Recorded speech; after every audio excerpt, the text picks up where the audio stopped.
Hey guys, I don't have the bright light on me today, and I'm sorry that my hair is so frizzy and kinky. But the reason being is that I just washed my hair and I have to wait for it to dry all the way before I can straighten it with a hair straightener because I really don't want to electrocute myself. So I don't want to do that. Um, oh, Curly Jaws, hun, I would love to have you on here to host. Unfortunately, I think, and it's not, I'm the long winded one. You're not long winded. I'm afraid with the amount of movies that I've got to cover tonight that if I have anybody, it's not just you, if I have anybody on here co hosting with me, it's gonna take a lot longer. And I did notice, unfortunately, and I honestly, I try to avoid this, but I guess it's bound to happen when I do one practically every night. Um, but Dead Pit is doing something at 9 o'clock. And Although I don't feel like I'm competing with them because those guys are obviously got more of a following. They got more of an audience than I do. But I just don't want anybody in here to feel like, I don't want to hurt Dana's feelings, but I really want to go over there and watch those guys. And some of you might not say anything. You might just kind of slip away, which is fine. I honestly um, don't mind either way. Um, but I don't know. I guess when we're both doing a lot of these different uh, streams, plus there's other people on the internet. It's not just me and Dead Pit. It's everybody. Um, and, sometimes I realize that people have to watch mine later, and that is cool. You don't all have to be on here when I'm doing it live. Although it's more fun when I've got people to interact with and things like that. I totally understand that I'm not going to have oodles of people all the time. Um, so, oh, Curly Jaws, you say it'd be like 2 a.m. before it's over, haha. But oh, Curly Jaws, I promise you, the next time I do one where there's not going to be a lot of movies, I would love to have you on. It's not anything about you're long winded or you're not entertaining or anything like that. And I always want to have an open door policy for anybody to come on at any time. I still want it to be that way.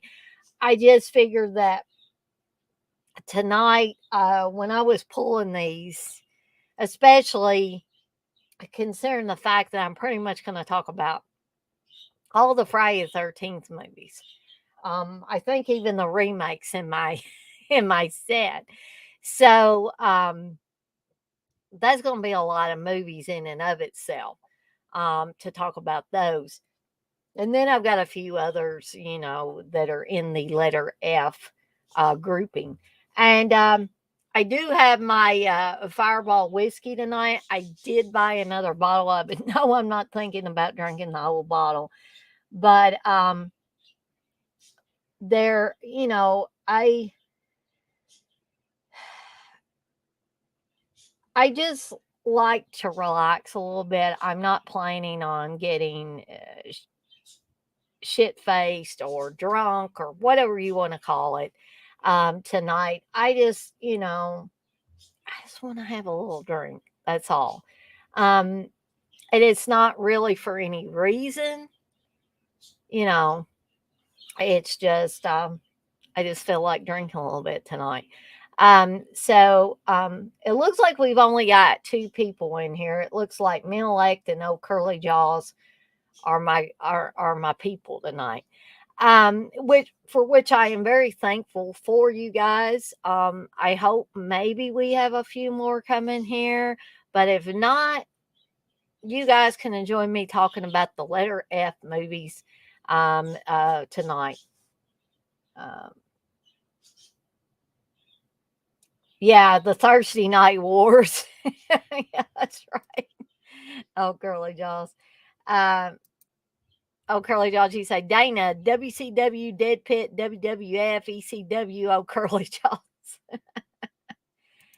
So you say, oh, you're fine. There's always next time.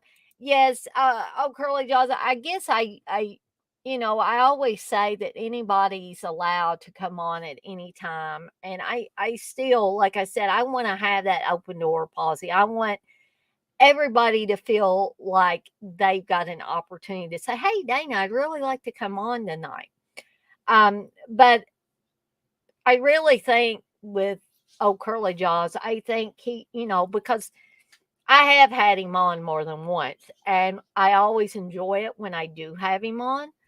Um, I just being as I saw Dead Pit's doing something at 9, and when I get going and when old Curly Jaws gets going, we liable to go on, just like he said, till 2 a.m. And hopefully, I won't do that by myself. I'm not planning on it. I'm planning on going through these letter F movies as quickly and efficiently as I can. But like I said, I don't have the bright light on me like I usually do. I usually have this overhead, like fluorescent type of light on. But for, since we're getting closer to the Halloween, we're in the Halloween season pretty much now, but we're getting closer to the day. I thought I would have I of course have the astronaut light in the background, but I did put these strip lights at my desk a while back, and I hadn't really been able to use them on a stream because it seemed like it didn't matter what color I was using. It was kind of messing with my green screen. And, I may go back to the green screen at some point in time. There were some of you that liked the green screen. I've just, I decided, for a little while at least to just do it all natural, so to speak, and not have any artificial type of stuff in the background.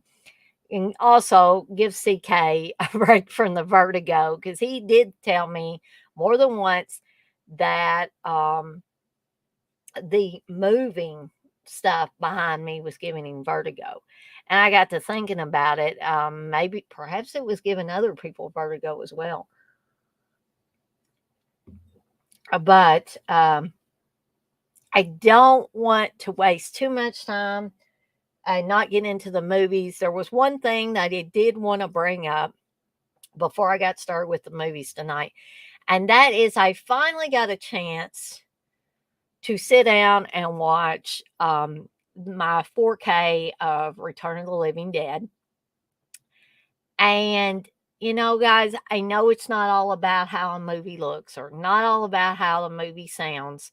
Um, it kind of hit home when I watched Uncle Bill's video. And although I still talk about the quality of these 4Ks and whether or not they have Dolby Atmos sound and stuff, I've tried to kind of restrain myself and not do that as much and concentrate more on the content of the movies. But, in case there was somebody that was thinking about buying it, but, maybe wasn't sure about the quality. In my opinion, and of course, this is only my opinion, and I say get several opinions before you plunk down that hard earned money on something. I thought it looked amazing. Now, I did get the Scream Factory release, and I know that there were some people that were going to get the other release that was coming out. They're pretty much kind of boycotting Scream Factory right now, which I totally understand.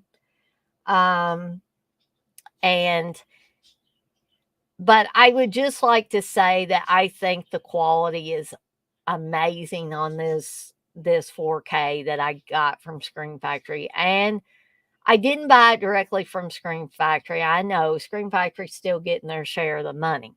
But I did get it from Amazon. And so far, when I've gotten the Screen Factory releases from Amazon, I have not gotten that nasty junk that is on some of the discs that people are getting directly from Screen Factory, evidently. Uh, Curly Dodgy say, did you hear about the Terror Train remake? Are you hyped? We should do a watch along. I had not heard about the Terror Train remake, Curly Jaws. Um, I wouldn't say I was hyped, but I will say that I will probably give it a chance, as I always do with these things. Even if I think that it's not going to be really good, I will at least give it that chance to impress me or impress all these other people. And perhaps we could do a watch along for it. Hi, hey, 71. I'm doing pretty good tonight. I mean, as I said earlier, I've got my a little fireball whiskey. I'm not planning on getting crazy with it. I'm just planning on drink, maybe having a couple of shooter glasses and that's it. Um, but doing pretty good tonight. 71, you say, I found a new clown movie being released onto YouTube on the 28th. Oh, I might have to check that out. Of course, I think on the 28th, I probably won't be able to watch it on the 28th because Steve and I are going to see Dawn of the Dead in 3D over in New Albany. We're just going over the bridge from Louisville um, to because it wasn't playing over here, which is weird. But I don't think we have any Regal theaters over here, and I think that's where it's playing. And New Albany, thankfully, has a Regal theater.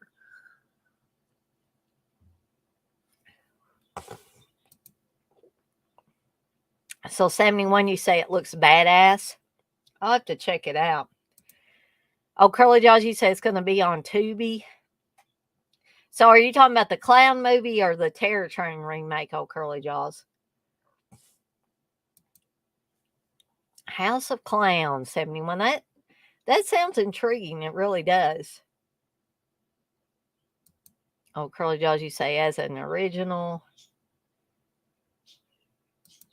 And you say it'll be on there all the time. So I guess I can check it out at another time.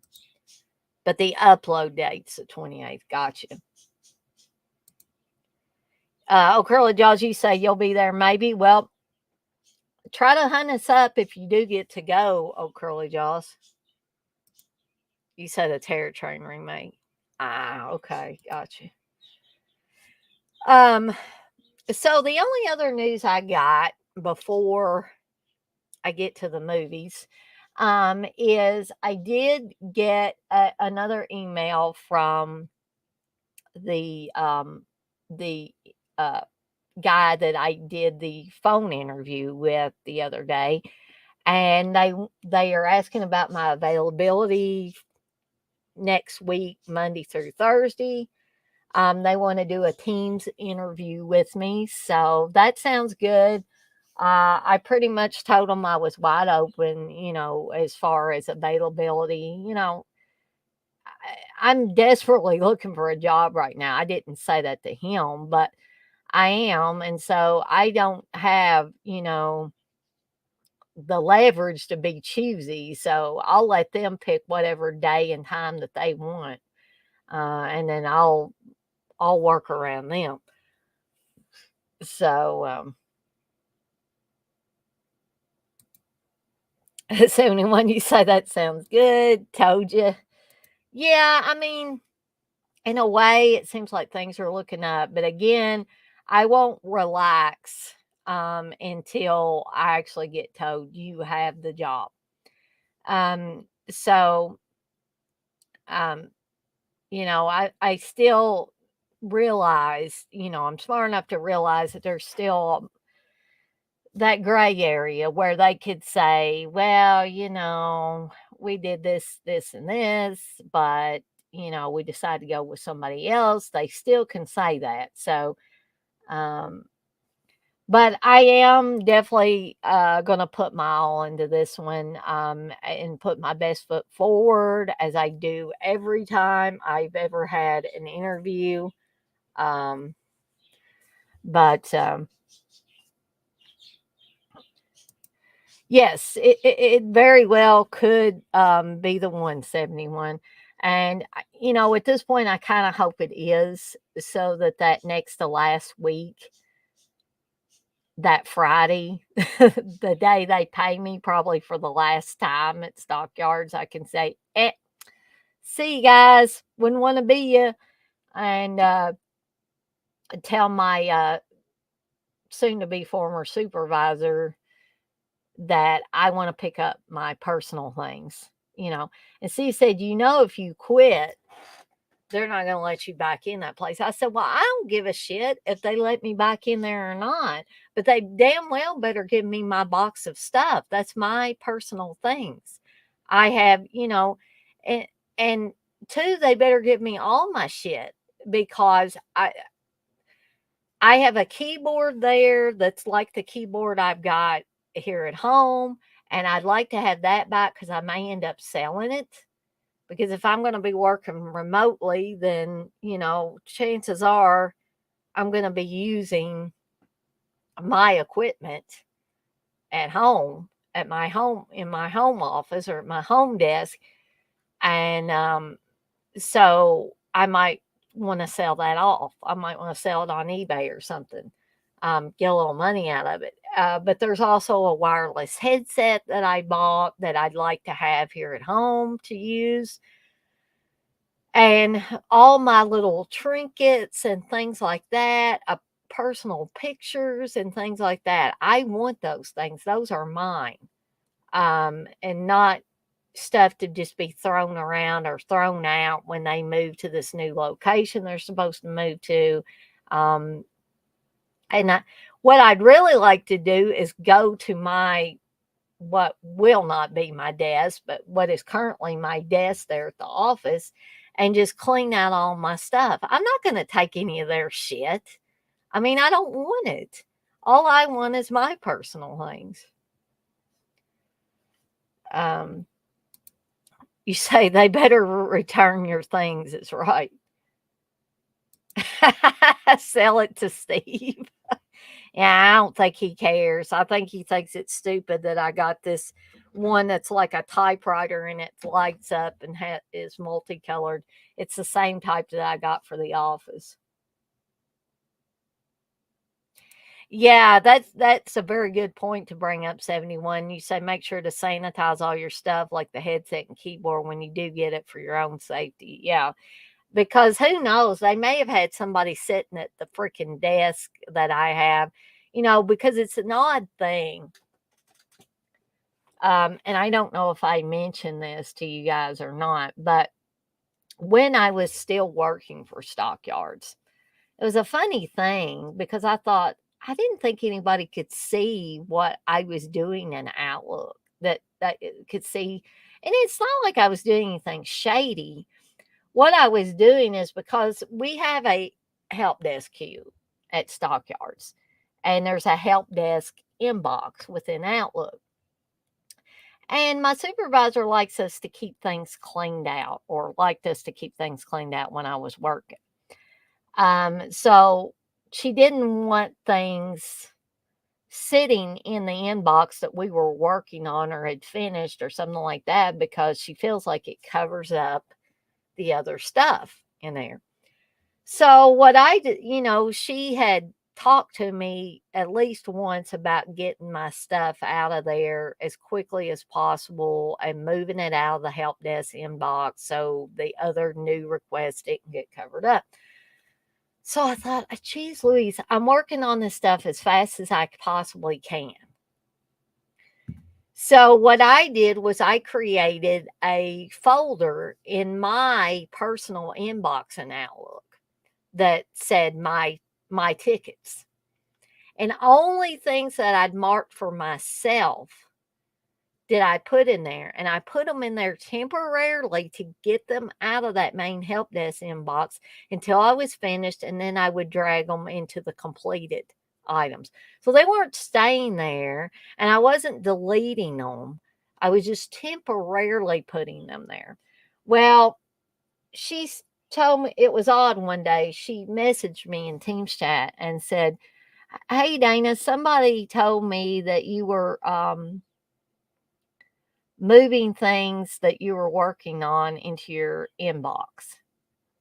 I said, "Not my inbox." And she said, "Somewhere else in the help desk inbox?" I said, "No, I've created a folder there off of my inbox where I'm temporarily putting them, and they're only the things I'm working on. I'm not dragging anybody else's stuff in there." And she never answered me back about it. But my big question that I thought to myself was, how in the hell does anybody know what I'm doing? And then I got to thinking about it. Maybe somebody's been at my desk and has somehow seen what I'm doing when I'm remoted in and tattled, which I think is pretty shitty, but that's neither here nor there now. But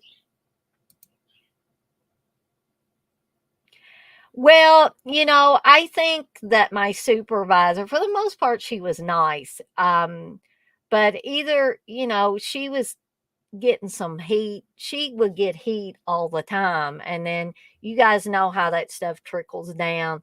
When it goes to the big guys, it always trickles down to us little guys. And I think that was a little bit of the problem.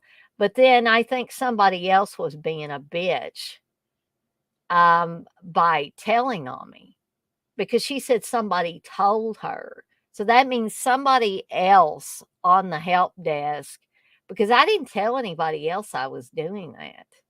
I didn't tell anybody I was doing that. I was just doing it. Um, and I had never been, questioned about anything like that. In other jobs, it was always as long as you weren't doing anything illegal or truly against the policies of the company you were working for. A lot of my managers and supervisors would be like, whatever you need to do to get the job done is fine with us. So hey, X-Ray, you say, sup, Daner, got the power hat on? I guess maybe it is the power hat. Um, yes, X-Ray, yes. Can't trust people at work, too many snitches. And I thought I was past that, people weren't really snitches at the library. Not when I got in computer services, not really. Um, most of the time, people minded their own business there. So I didn't understand. I mean, unless somebody was jealous because they thought I was getting more work done by doing that. But I thought that was good organizational skills, is what I thought that was, but evidently not. Um, but yeah, I get what you're saying. So, with all of that being said, I am going to go ahead and get to the movies. I'm going to take a few more sips of my whiskey.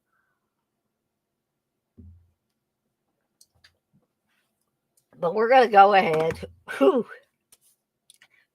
Like I said, sometimes when it's been a while since I've drank the Fireball whiskey, it really hits me sometimes. It's almost like getting a chill, you know. Um, the same thing when you say it's probably jealousy. But most of those people, they had been there longer than me. They had a following. They had certain people that these people were the only ones they wanted to work with. So I don't know where the jealousy thing was, where it would have come from. But at this point in time, I just don't give a shit anymore. I'm just wanting out of there. I'll take all the for free they're going to give me, and then the door's going to be closed, and I never want to hear about stockyards again. Um,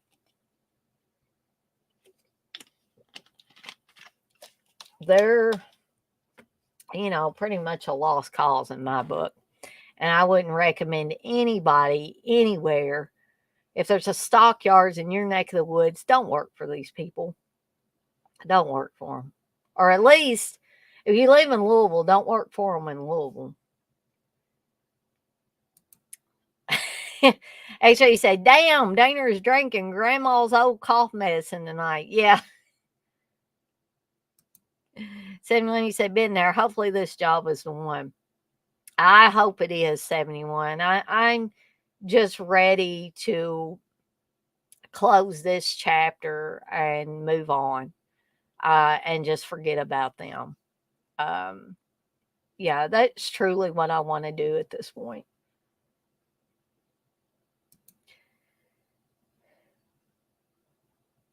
Oh, Curly Jaws, you say you recently left my job of almost 10 years because I cannot vibe there anymore, but now I'm happy where I'm currently working. People were shocked.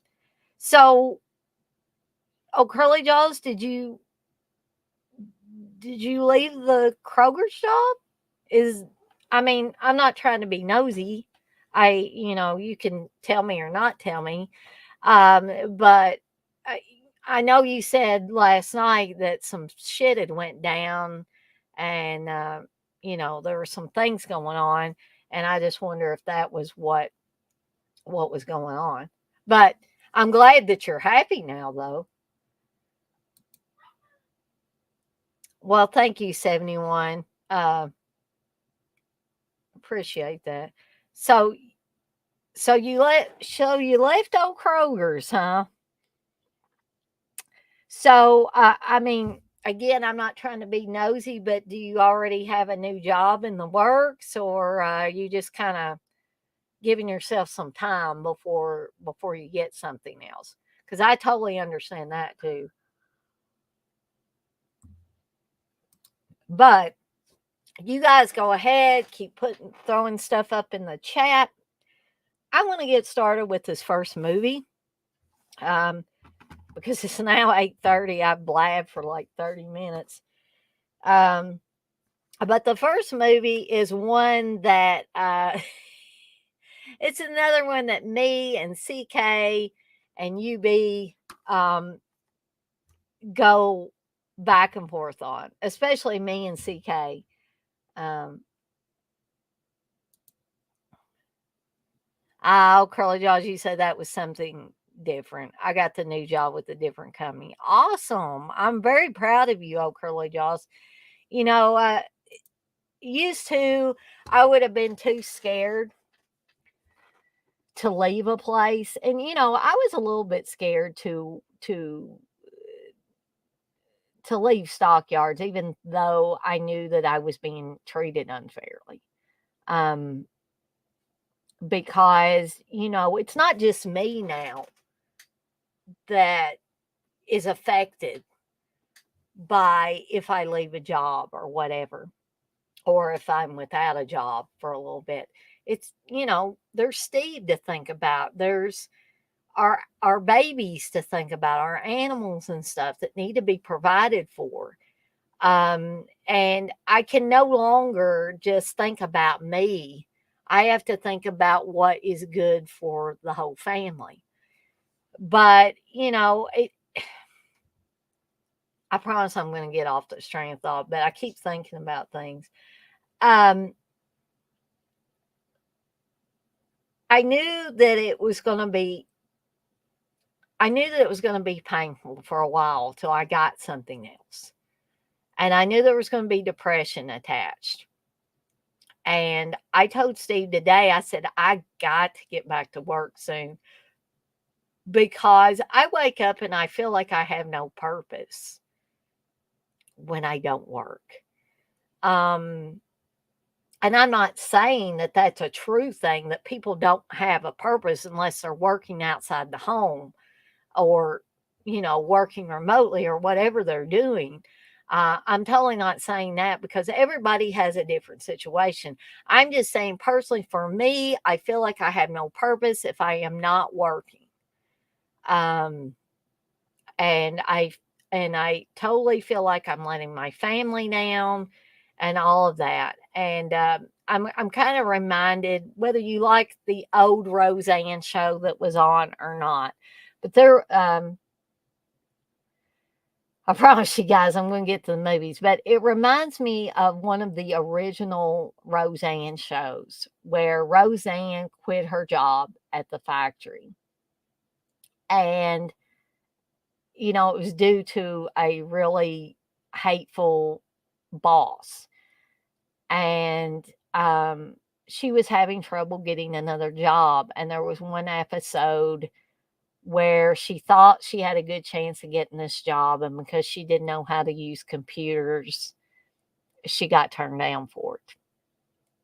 And she had to go back home with her tail between her legs pretty much. And Dan and Jackie had planned this big party for her, and then she has to go tell Dan that she didn't get the job.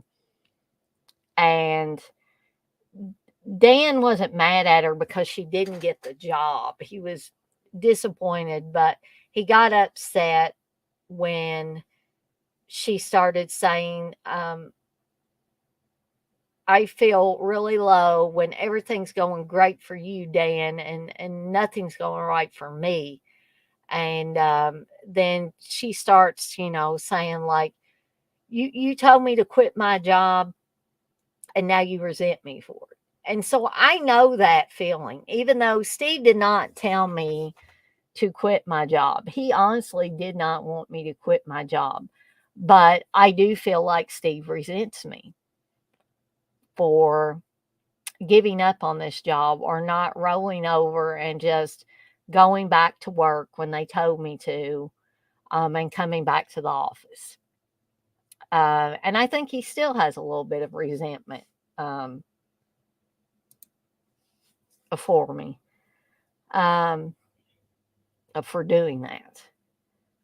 Because his thinking would be, they want you to come back to the office, just go back to the office and work and stop this vendetta thing or whatever he thinks I'm doing. But when Roseanne tells Dan, you told me to quit my job and now you resent me for it. And he gets really angry and he said, I didn't tell you to quit. I told you to do what you wanted to do. And then Roseanne breaks down and starts crying. And she says, I let everybody down, Dan. And she said, it hurts. It hurts really bad. And I feel like that. I feel like I let Steve down. I feel like I let a lot of people down. And so, I totally get that, and I know that that's not just something in a sitcom. That's something that really happens to people, and the depression goes along with it, sadly. Um,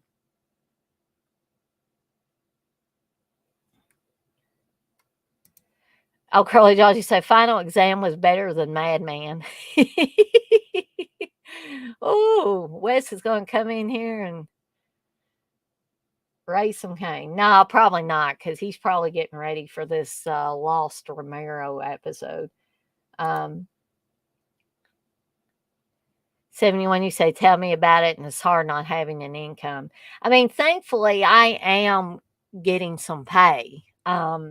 So it could be a lot worse. But you say it's scary as hell. Yeah. You say Aunt Becky, but you meant, oh, okay. Aunt Jackie was the shit, would still get it. Jay, you say, hey, all, yikes, showed up in time for a painful truth of it all. It's okay, Jay. I promise I'm going to get to some movies here. X-ray, you say, Aunt Jackie, my bad, LOL. Been way too long since I watched that show. 71, you say, welcome to my playroom. Enjoy your stay and let's play. Oh, Curly Jaws, you said the Bye-Bye Man was better than Mad Men. Oh, let's see. X-ray, you say, Mad Men has always sucked. Let's be real. Poor Galen Ross hot tub nude scene was depressing. That was just an odd, cringy scene to me. I always thought it was. And I tell you, I've told y'all this before, or I've said this before in other streams, but I saw Madman. I discovered Madman way before I even knew who Dead Pitt was, before I'd even listened to one Dead Pitt show. And then when I heard them talking about it, I was like, oh, yeah, that's that movie I watched, you know, 2 or 3 years ago or something. But I'm not saying that I'm better than the Dead Pit Boys because I discovered it first, or discovered it before I listened to their show. Um, I'm just saying, I always thought it was an okay movie. The plot for Man actually sounded a lot better than the movie actually turned out to be. Usually, what me and CK disagree over is I think The Burning is a lot better movie than Madman, and he doesn't agree. Jay, you say, get back to work ASAP. Having no purpose is tough to overcome. Yes. Yes, it is, Jay. But things are kind of, I don't want to say too much, but things are kind of looking up on the work front. 71, you said Madman. What is that? Madman is, I believe, an early 80s slasher film. I would encourage you to look it up, 71. I mean, it's not a absolutely horrible movie. It is definitely a watchable movie. Just me and CK kind of disagree on which movie is better, Madman or The Burning. Oh, Girly Josie say Hatchet was better than Madman. HA said the plot is cool, the execution, Jay, you say X-ray piquing my interest in Madman.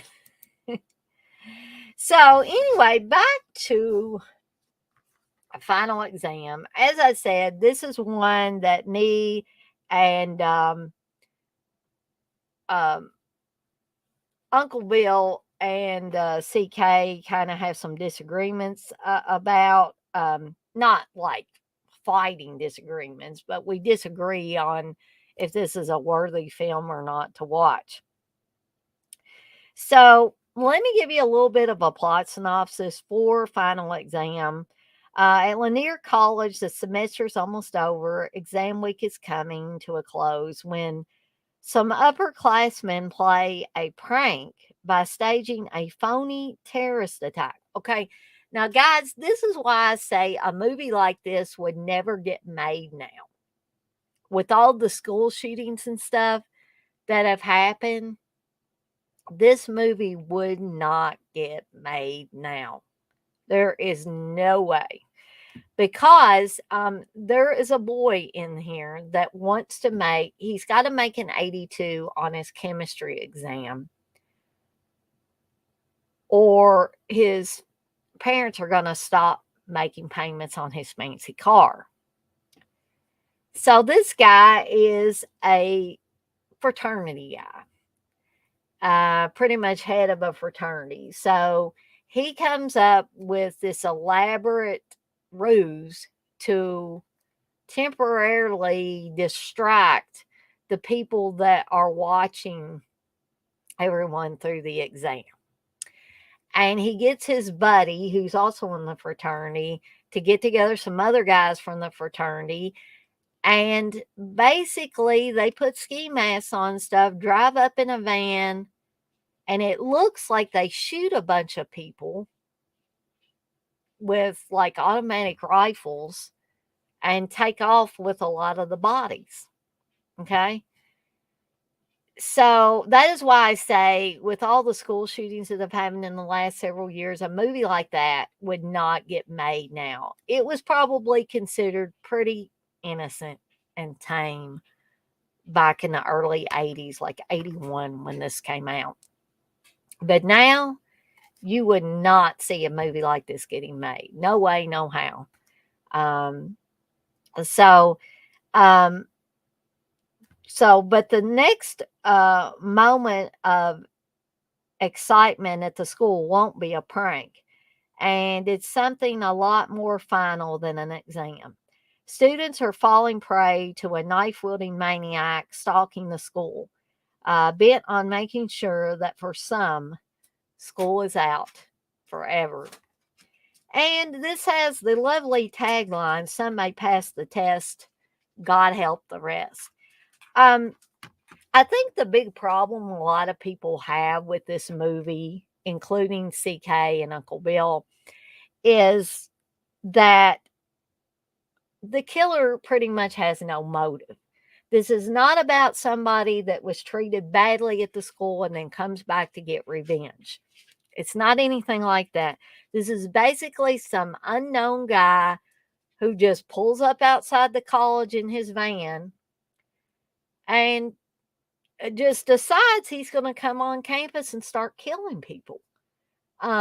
We don't know who this guy is. He doesn't have any apparent motive other than to kill people. But guys, sometimes I like that. Sometimes I would rather them not have a motive, because that to me is scarier. I think the other problem a lot of people have with this movie is you have a kill at the beginning, and then it goes a kind of a long time till you get any more kills. Okay. So you get a chance to get to know the characters. And although I don't like that in every horror movie or every slasher movie I watch, sometimes it's refreshing to be able to have a, just have a breather, get to know these people. And some of the people are pretty interesting. Some of the characters are a little flat. I'm not going to lie to you there. But some of them, like Radish and Courtney, Radish is really into horror movies and stuff like that. He has horror movie posters up on the wall in his dorm room and all of that. And so I appreciate getting to know people like that. The character of Wildman, who's one of the fraternity brothers, I like seeing what kind of exploits he was getting up to. So I don't consider this a bad movie on any level. Probably not the best slasher out there, okay? I'll admit that. But not a horrible film, in my opinion, at all. So,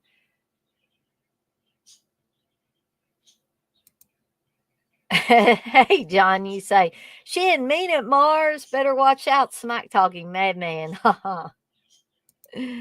71, you say they are so afraid of people copying movies. Yeah. And more so now than in, I guess, other decades, especially like the 80s. I don't think that we really started getting a fear of people copying things that they saw in movies until a little bit later. And here's my take on it. I've said this before, I'll say it again. I don't feel that that is what the issue is. The issue is we're not taking care of mental illness properly. People are not being properly treated.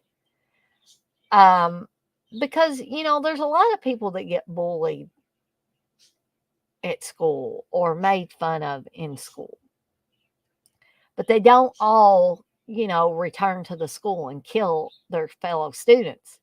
It just, it doesn't happen like that. It does happen, but it doesn't happen 100% of the time. I don't even think it happens 75% of the time. Okay.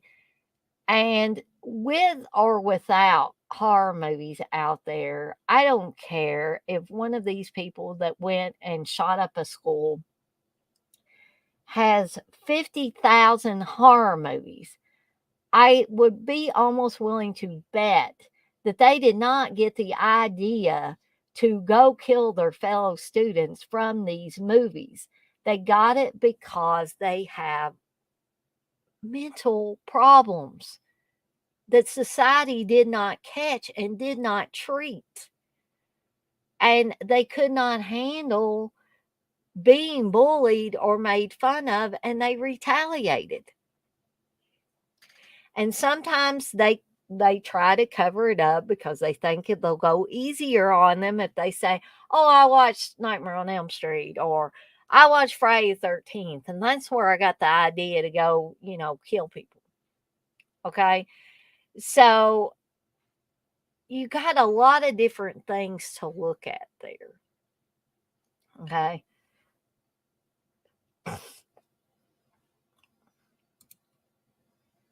John, you say, I didn't love Final Exam, but it's fine. It's not worse than Death Screams or some of those types. I'll definitely watch the Blu-ray again at some point. Now, see, I like Death Screams as well, or AKA House of Death, which a lot of people don't like that one either. So I totally get that. Johnny said the movie is better than Scream 1981 or The Forest. Definitely, definitely. And The Forest is another one I'm going to talk about tonight. Good Lord, Scream 1981 may be the top 10 worst. I just found Scream 1981 to be very boring. Very boring. John, you say, I would say watch it, but don't. It's so boring. You would think 1 hour is 3 hours. It'd be like the time Steve uh, watched like one of the Silent Night, Deadly Night movies, and he took gummies, and he said it felt like it went on for hours. But, ooh, about to lose my top on my drink there. Um, so anyway, like I said, I'm not going to try to go on and on too long on any one of these movies, but that is Final Exam. In my opinion, it's worth a watch. I think there are 4 free versions that you can watch, so I say have at it. Give it a try. Give it a try on one of those free versions. Um, the next one is another one that a lot of people don't seem to care for that much. And that is The Final Terror.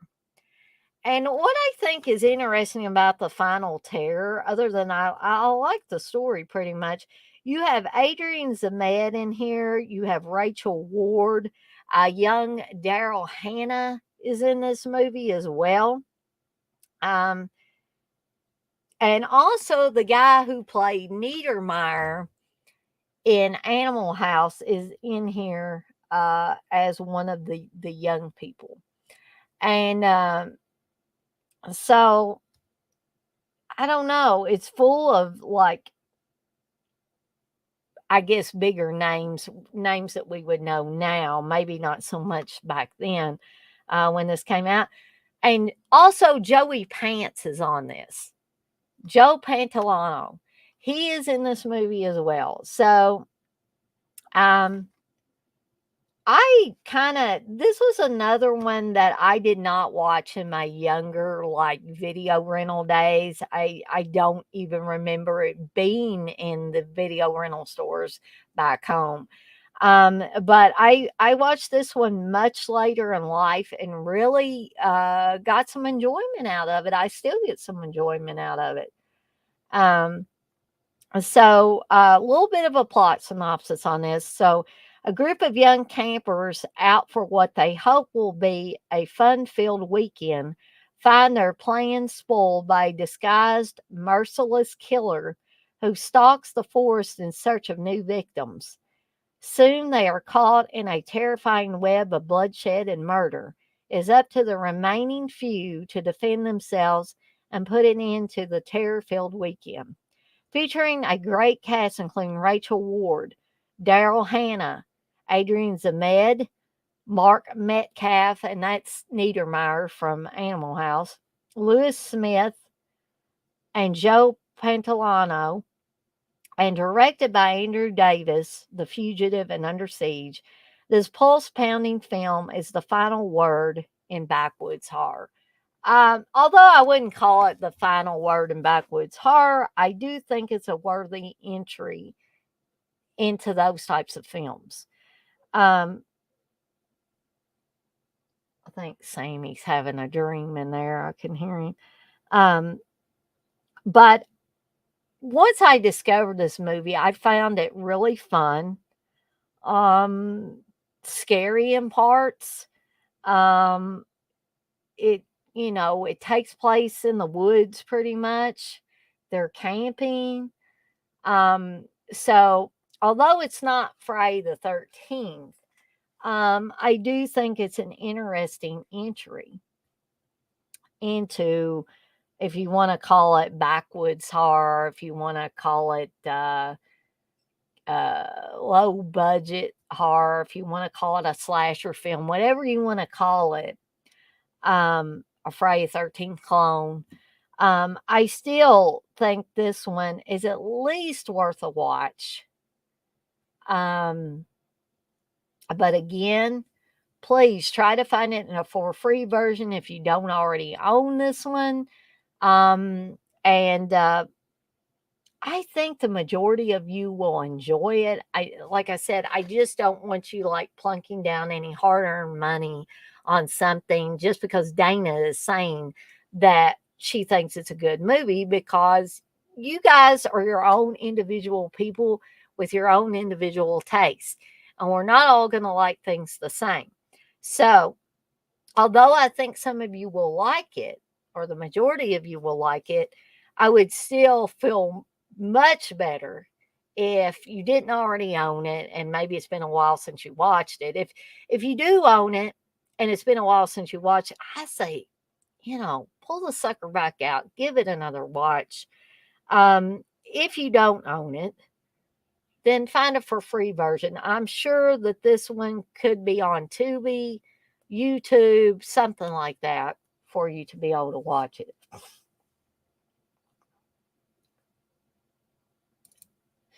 So 71's never heard of Scream 1981. John, you say, I'm getting that Vestron Blu-ray set, though. Those movies are horrible and amazing. John, you say, yeah, I would avoid it, 71. 71, you say, I'm looking forward to the clown movie. John, you say, between TJ Hooker, Grease 2, and Bachelor Party, I would have thought Adrian Zmed would have had a bigger career. Me too, John. Me too. I'm glad you brought that up, because I don't know. I don't know why Adrian Zmed didn't have a bigger career. That guy was great. I guess they thought he was too much like a discount John Travolta or something. John, you say, LOL, I like Adrian Zmed fine, for the record. Me too, John. Me too. So anyway, that is the final tear. The next one is going to be another Stephen King entry into this series. And I think this one is awesome. I mean, this is one that I really remember growing up. I remember it being shown on TV a lot. And that's Firestarter.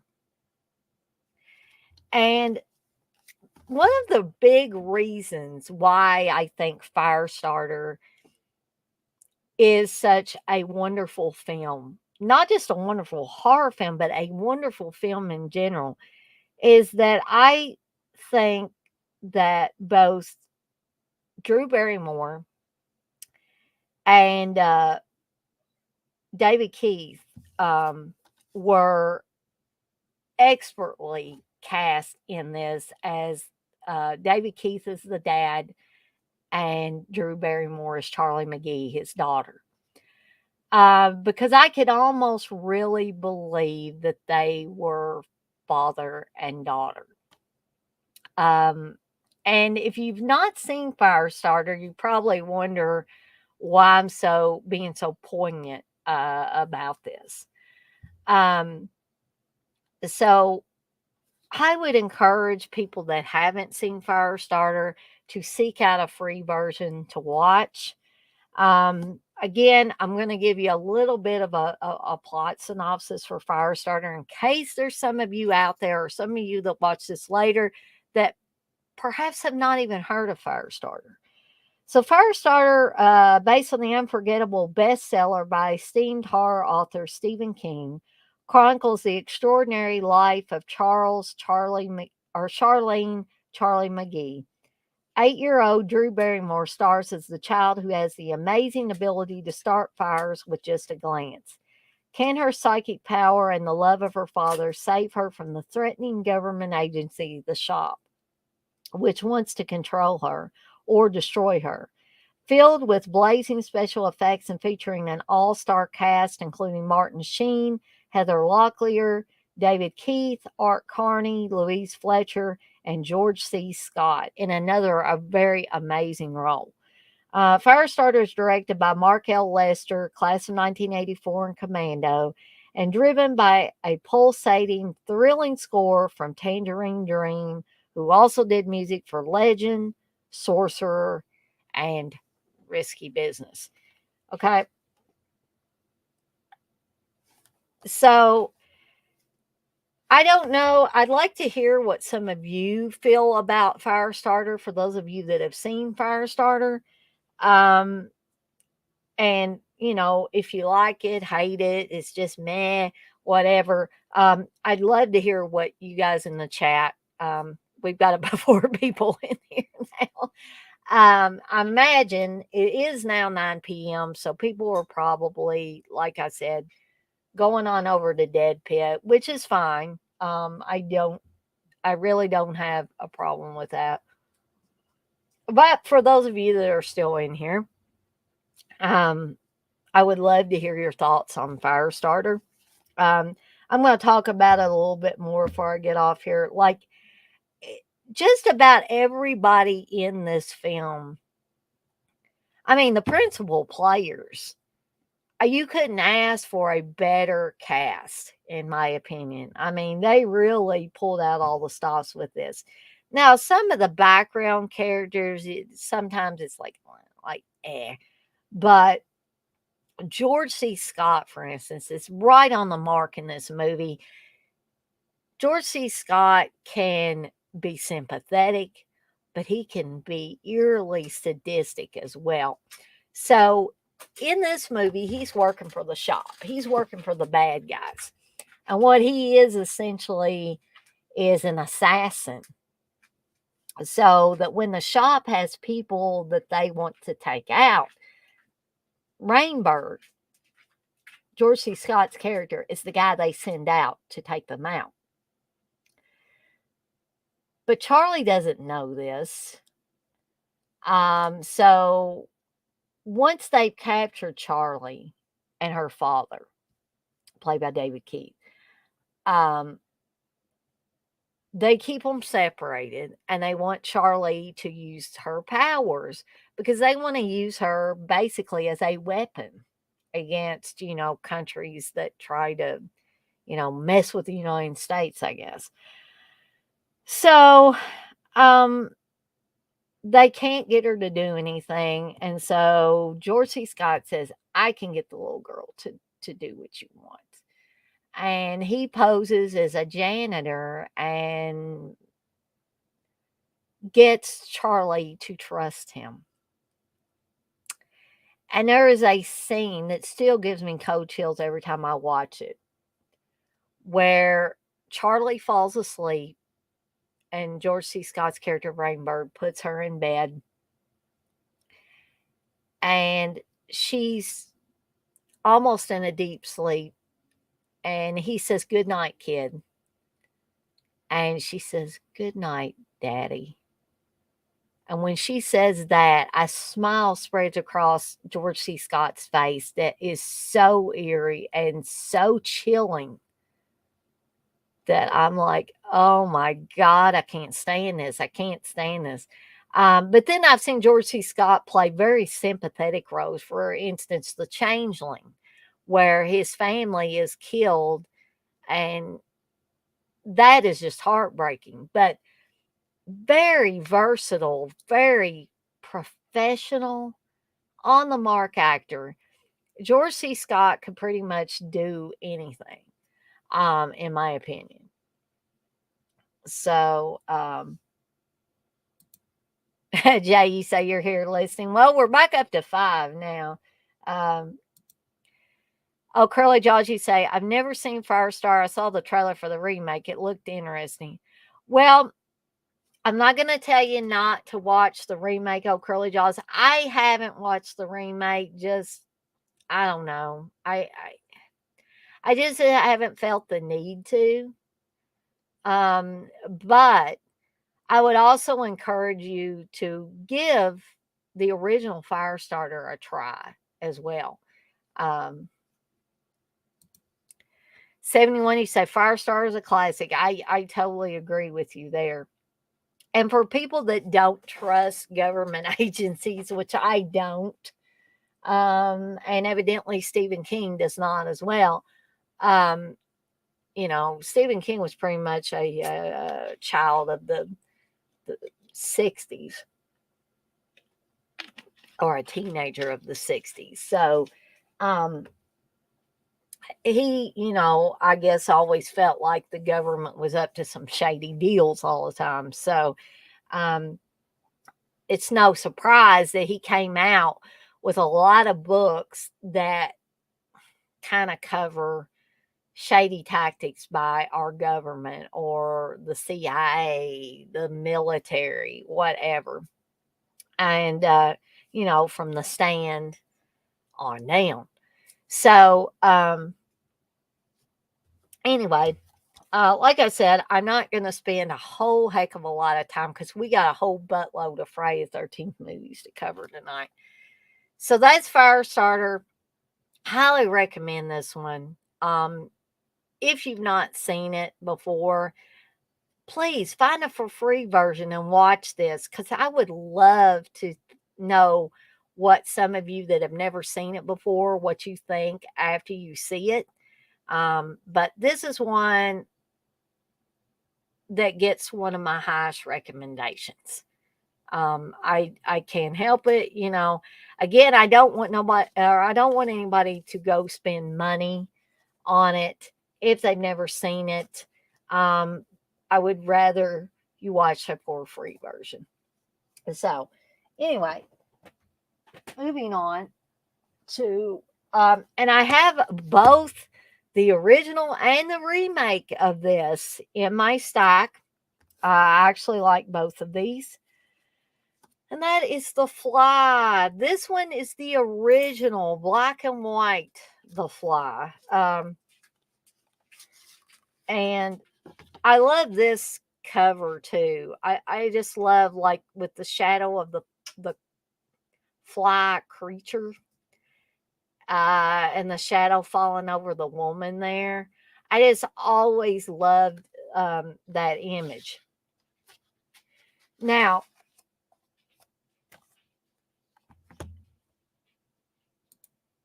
well, I mean, yeah, that's true, Jay, that at a certain period of time in King's life, he was doing a lot of coke.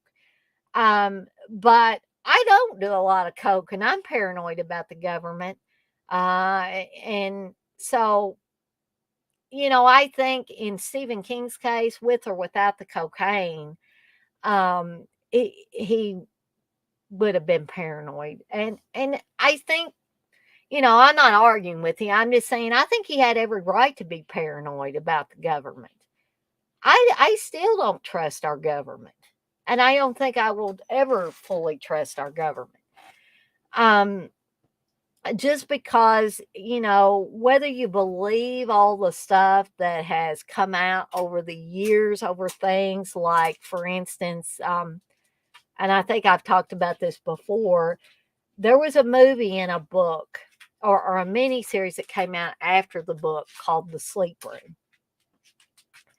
And of course, I haven't read all of the book. I have it on my bookshelf in the bedroom, but I do want to finish it at some point. But the Sleep Room miniseries, I actually came across it by chance. I had never heard of these particular experiments that were done on mentally ill people. It's sad. It's very sad. So the Sleep Room concerns several Canadian patients who were treated by a psychiatrist up in Montreal or something. Um, and they came into this clinic, the psychiatric clinic, with a variety of issues. One woman, I guess nowadays we would say she was suffering from postpartum depression. Um, Other people had, nervous disorders, depression disorders, just a wide variety of things going on there. And so they were brought to this clinic, and this doctor, this psychiatrist, he was a big deal up in Canada. Uh, Dr. Cameron. and somehow he got mixed up in the United States CIA. He got mixed up with them, and they offered to give him money, loads and loads of money, if he would test out this thing called psychic driving on his patients at the clinic. And you can say I'm crazy if you want to, that this kind of stuff didn't happen, but there's all kinds of stuff out there if you go looking. Because believe me, I did after watching this movie. Because I was so heartbroken when I watched this movie. Because what Dr. Cameron did essentially is he wiped the minds clean of these people. And would, give them things like LSD, large amounts of LSD. He would put them in an insulin coma, and then he would force them to listen to loop tapes of something over and over and over again. And unfortunately, a lot of these people none of them ever fully recovered from this, but some of them were worse than others. Some of them literally forgot who they were. They forgot their family. They forgot how to go to the bathroom by themselves. They had to wear diapers. And this man did this to them with money from our government. From our government.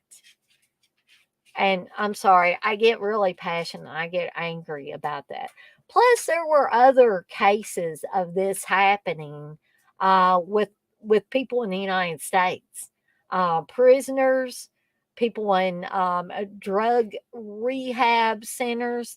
I saw this guy crying because back in the 60s or 70s, he I think he was getting dried out from drugs or alcohol or something, and they did these experiments on him.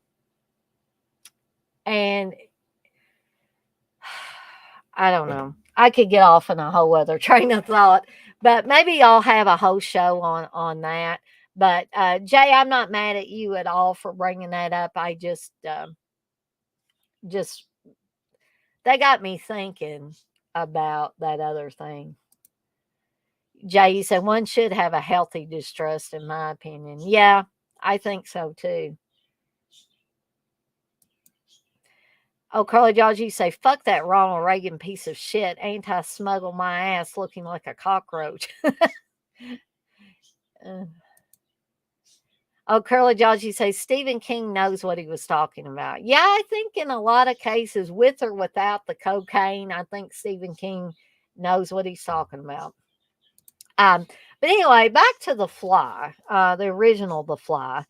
So, again, another a little bit of a plot synopsis. When a scientist, David Hedison, attempts to transfer matter through space, things go horrifically wrong, and two grotesque man fly hybrids are created. Now, with the head of a fly and a wing in place of one of his arms, actually, it's not really a wing, it's I guess like a gigantic fly arm or something. The scientist desperately hopes that he, his wife, played by Patricia Owens, and his brother, played by Vincent Price, can capture the other mutant and reverse the experiment. Okay, so I'm not going to say that back in the 50s when this was made that the special effects are not hokey, okay? But still, I think this is a fun little monster movie or whatever you want to call it, a sci-fi horror mashup, whatever you want to call this movie. And no matter how hokey this one scene is, but after the experiment goes awry, and the scientist is walking around with his head covered and his one arm covered or one hand covered. And he refuses to let his wife see him. And so eventually she pulls the cover off of his head, and he's got a giant, obviously, rubber fly head instead of a human head. And he is all through the movie. He is, after the accident happened, he's been encouraging his wife, you got to find the fly, you got to find the fly. And of course he can't talk because he's got a fly head now. He has to write things down, and he tells her, you got to find the fly, and she just doesn't understand why he needs to find that housefly. Well, eventually the housefly gets out of the house, ends up in a spider web. And again, guys, this is hokey too, I know. But I just find this movie so fun. That the final scene where, Vincent Price and one of the other actors in the movie have been looking all over for this fly. They've been looking all over, and they ain't been able to find it anywhere. And then it gets loose. Then they discover it in the spider web with what looks like a gigantic spider getting ready to eat him. It's got the head of the scientist and the body of a fly, and I guess one hand.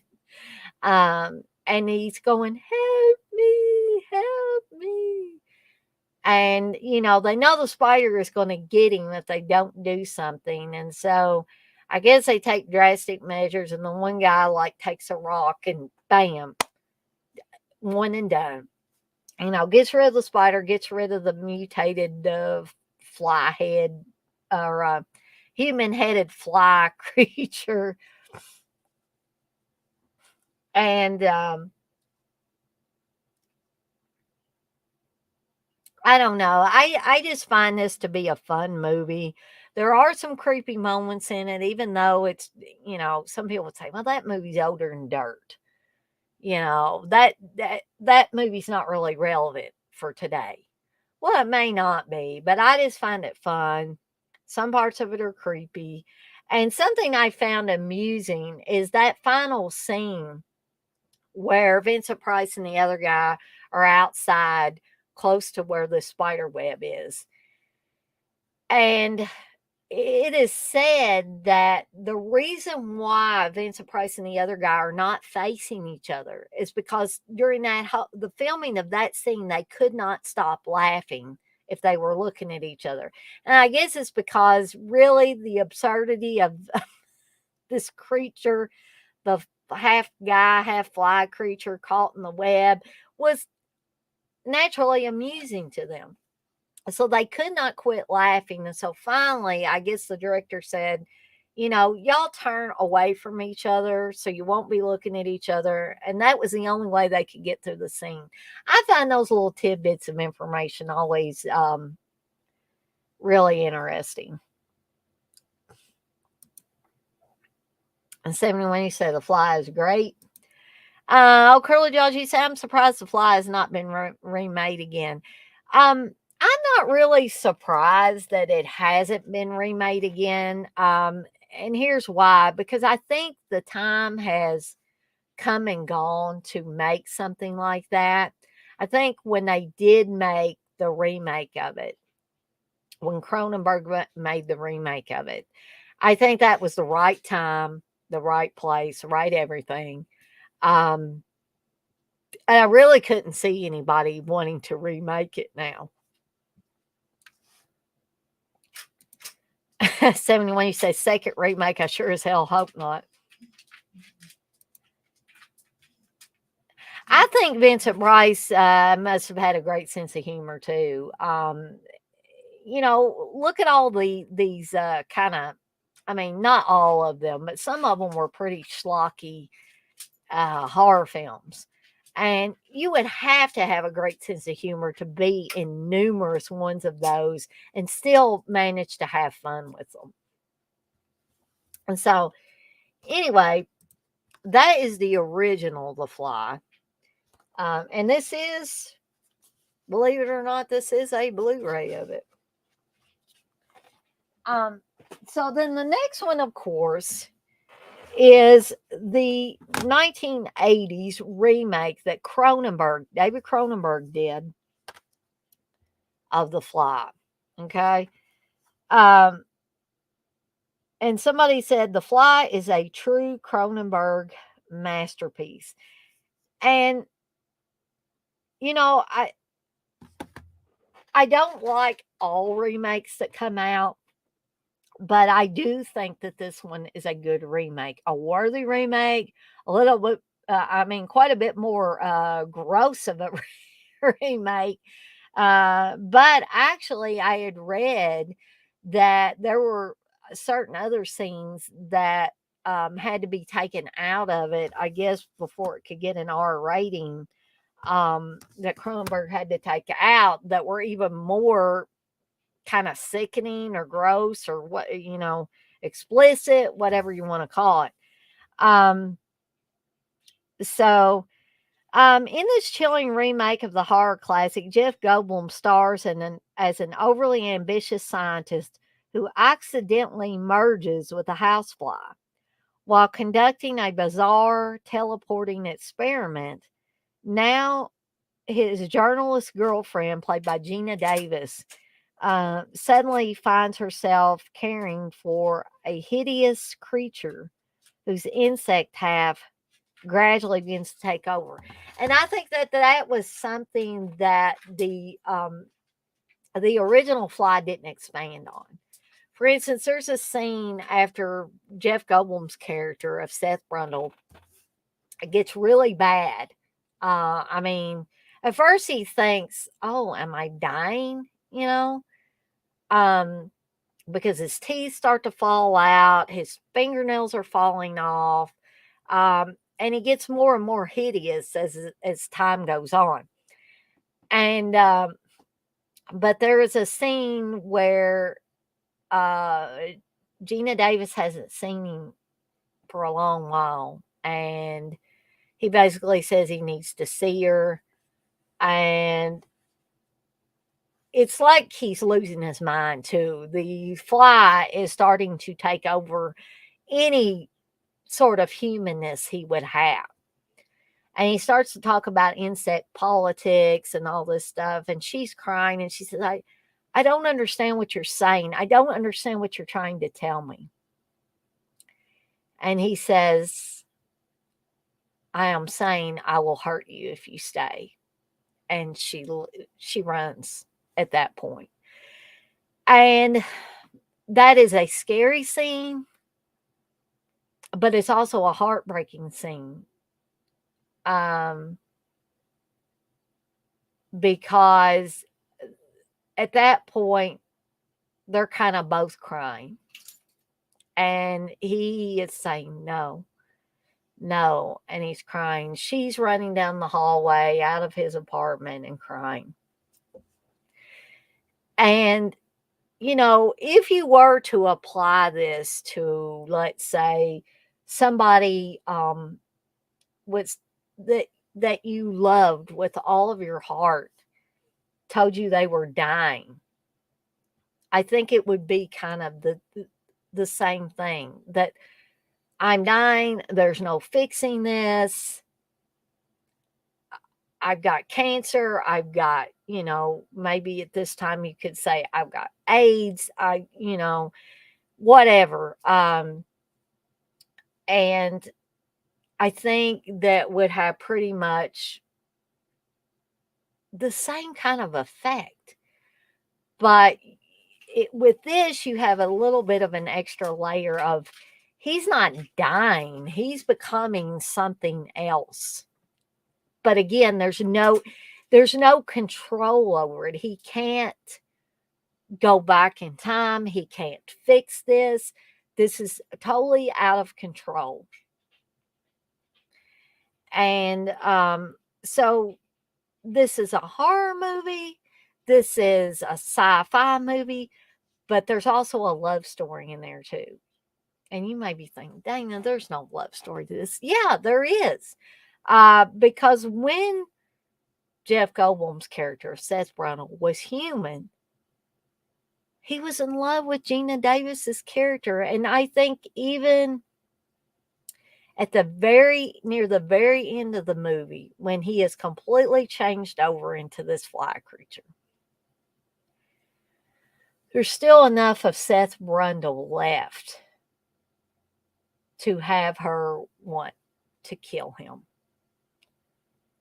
And he puts the gun up to his creature head, and he can't talk to her. He's just kind of like that. And to me, it's kind of akin to um, the final scenes of American Werewolf in London when they shoot David as the werewolf creature, and Jenny Agutter, character of Alex, has to see that, and she's crying. So, we've had several movies over time that are like this, that actually do have that heart-wrenching love story in there. Um, and although it's not something like Love Story, where the woman's dying of cancer, or, something like Terms of Endearment or anything like that. But still, even in horror films or even in horror sci-fi films, some of the best ones have a love story at their core. Um, I feel like. Um, and I'm not saying there's not an abundance of gross scenes in this. This is David Cronenberg we're talking about here. So you have the dream sequence where Gina Davis dreams that she gives birth to a maggot. Um, you have the scenes where Seth Brundle has to vomit on his donuts or vomit on his food because solid food will hurt him because he's changing into a fly. So essentially, I guess, that's what flies do. They throw up on their food to dissolve it, and then they kind of slurp it back up. But with Seth Brundle doing it when he's partially turned into this creature, and he basically has no hair, and his face looks all nasty. And in addition, you see him take out this donut and then just,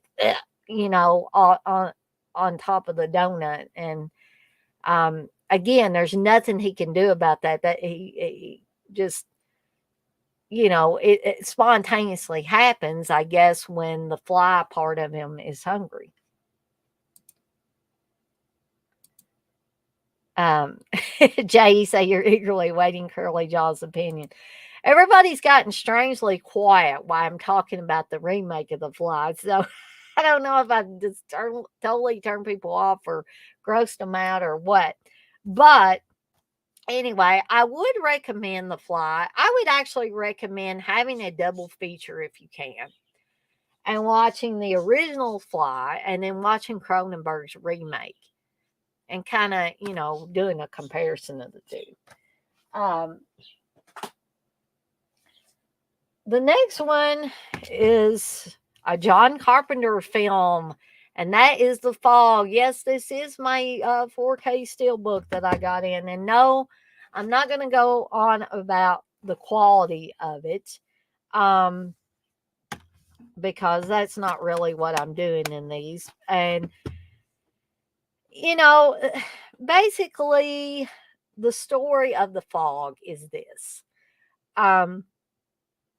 Years ago, before Antonio Bay was Antonio Bay, back in the olden days, there was a leper colony, and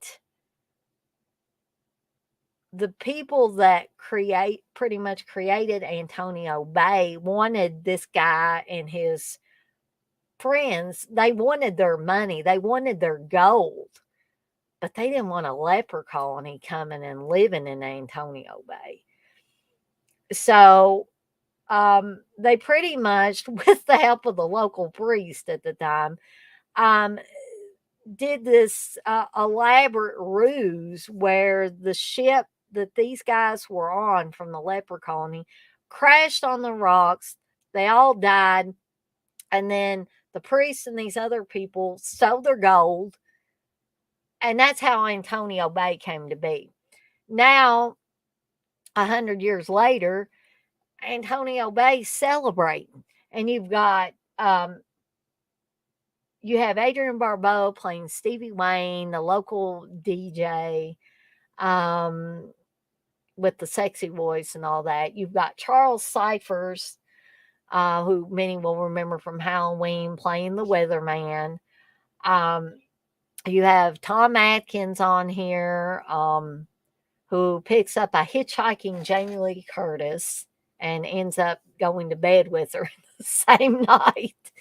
But then, all hell breaks loose that night pretty much because a strange fog comes rolling in, and the ghosts from 100 years ago are coming back to reclaim what is theirs. And it ain't pretty. Uh, it's the best way to say it. So I love the fog. And Curly Jaws, bless his heart, he will probably say that the remake is better. I can't really remember what he said about the remake at this point in time. But I will always forever love John Carpenter's version of The Fog. For me, that is the only version of The Fog. Um, I think it's a great little ghost story. I think it's a great little horror movie. I think it's very well acted. Special effects are great. Um, really can't find any weak points in this film. Me personally, I can't. So again, if you have never seen John Carpenter's The Fog, if you can find a for free version, please, seek this one out and watch it. I couldn't imagine most of you not liking it. And as I say about a lot of these films, if it's been a while since you've seen The Fog, hey, and you own it, pull that sucker back out and watch it. For some reason, even though it's not traditionally a fall type of movie, I like to watch it around Halloween or in the fall time.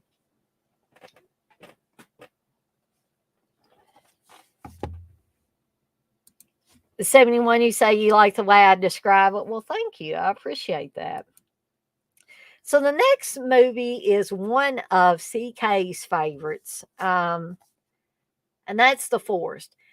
And guys, I'm going to be totally honest with you about this film. I'm not saying CK's wrong. I'm just saying I bought this a while back, and I have yet to get all the way through this film. I really do. So, um, I don't know. Maybe I need to pick a different time to watch it, give myself more time. I mean, the thing's only, what, 85 minutes? So I don't know why I can't get through this thing. So the basic plot is two couples plan a trip into the forest, but they didn't count on a killer on the loose with a taste for human flesh. The maniac is haunted by the ghost of his children who come to the aid of the campers, and its unique entry into the killer in the woods genre from 70s exploitation director Don Jones, Lethal Pursuit and Schoolgirls in Chains, featuring cult star Gary Kent, Satan sadists and thrill killers, Stafford Morgan, Legend of Bigfoot, and Corky Pigeon, TV's Silver Spoons, now see this slasher classic in HD. And I don't know if all of that is code red trying to pump this movie up or what, but I've watched over half of it. I mean, I just haven't finished it. I keep falling asleep during it, to be honest. Um, and I just, honestly, I don't know what could possibly be good about this movie. It's another one that I'm kind of sorry I spent my money on, to be honest. Now, I'm not saying that some of you might not like it. I mean, I don't know the primary reasons why CK likes it. Um, but perhaps he's seen something in it that I am not seeing. Maybe I need to give myself a little more time. I'm not saying that. Um, but just honestly, and this is again my own personal opinion with this. I'm not trying to deter anybody from watching it. Although I will say, just like I say with the movies that I love, if you want to try this movie out, find a for free version. Don't be going and paying money until you're sure that this is something that you're going to enjoy for years to come. Um, but right now, my thoughts might change, but right now, I'm not a big fan of The Forest. Uh, and another reason why I'm not going to spend a lot of time on it. Um, oops. Sorry about that. Let's look there. We're almost getting ready to go into the Friday the 13th films after I've talked for over an hour and a half. And so, I think I've lost most of my audience. I had a few in here. I had about 5 or 6 maybe in here. Now we're down to 3. So,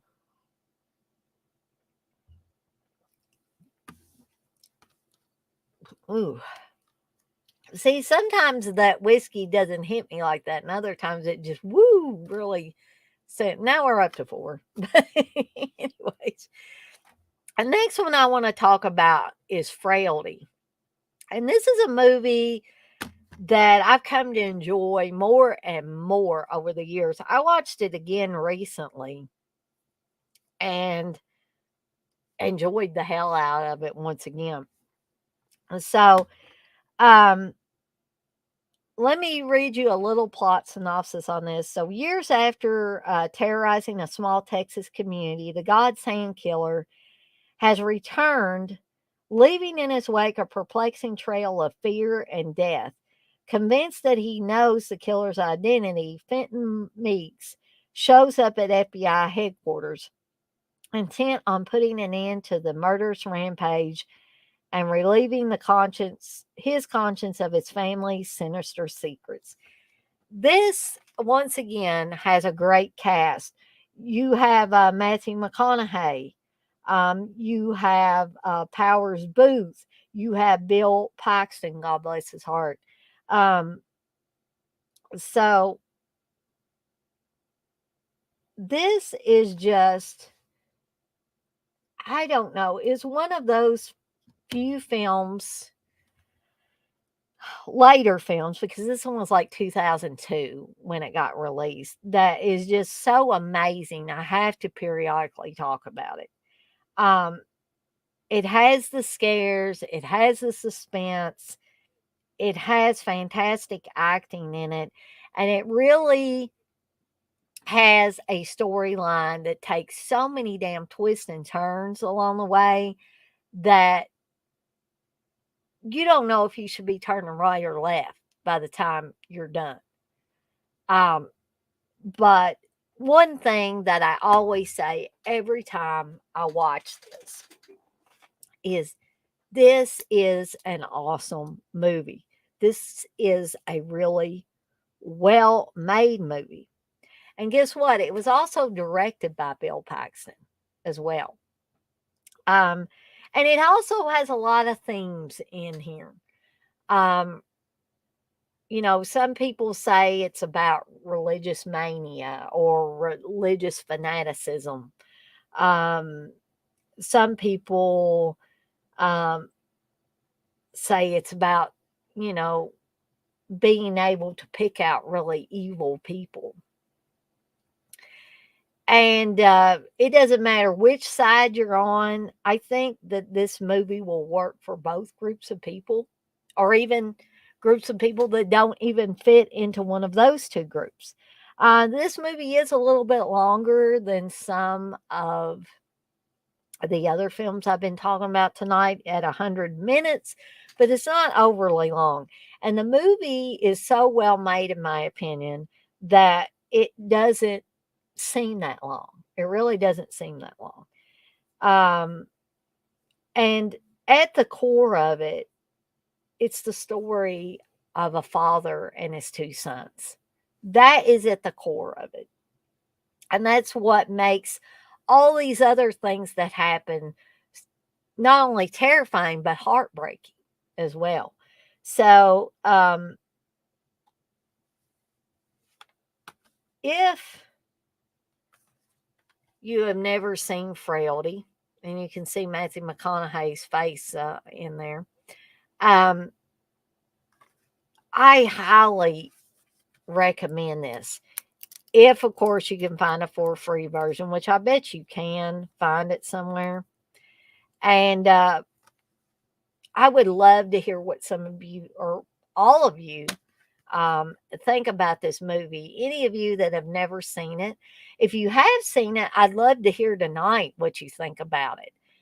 Because Frailty is one that I don't go back to that often, but every once in a while I see it on my shelf. I'm just looking at movies on my shelf and I say, oh, yeah, I ain't watched Frailty in a while. Let's watch that one. That was one too that I think it was during a time period maybe where there was a little bit of a dry spell with good horror, suspense type of movies. Um, and then bam, Frailty comes out. And I'm like, wow, that kind of got me re-interested in it. Because there have been several dry spells or weak spells or whatever you want to call it over time. And the early 2000s, I think that was, I'm not saying there weren't any good ones because I'm talking about Frailty. I'm just saying that there were certain weak spots over the years as far as the horror genre was concerned. Stephen King actually said, too, this was edge of the seat entertainment, and I would have to agree with him on that. Um, so that is Frailty. Oh, Curly Jaws is asking Jay, waiting for my opinion on what movie, Jay? Maybe he's talking about The Fly, maybe? The Fly remake. So, this is the last film before we get into the Friday the 13th series. So, take a big breath, guys, because we're going to be talking about a whole hell of a lot of movies here in just a second when I'm done with Frank Henenlotter's Frankenhooker, a terrifying tale of sluts and bolts. We went from Frailty to Frankenhooker. Um, Curly Jaws, you say never seen OG. The remake is okay. So, Bill Murray actually said if you only see one movie this year, it should be Frankenhooker, which I think that's just an awesome statement from, in my opinion, an awesome actor. So, Joe Bob Briggs also said it was the best of 1990. He said that on the Movie Channel's Drive-In Theater. So, from Frank Henenlotter, the creator of Basket Case and Brain Damage, comes Frankenhooker, a gory horror comedy twist on the Frankenstein legend. When Jeffrey Franken's fiancee is chopped to pieces by the blades of a remote control lawnmower, he uses his dubious medical knowledge to try to bring her back to life. He reassembles his beloved Elizabeth using the body parts of New York City's finest prostitutes who are pretty much blown up by something that we refer to fondly as super crack. Uh, and resurrects her during a heavy lightning storm. Unfortunately for Jeffrey, his dear Elizabeth's brain is scrambled and she runs amok on 42nd Street, turning tricks and bringing high voltage death to her customers. Um, I love after she gets changed over and she's just like, want a date, and but this is a movie that you gotta see and experience before you would truly understand what us fans are talking about whenever we talk about this movie.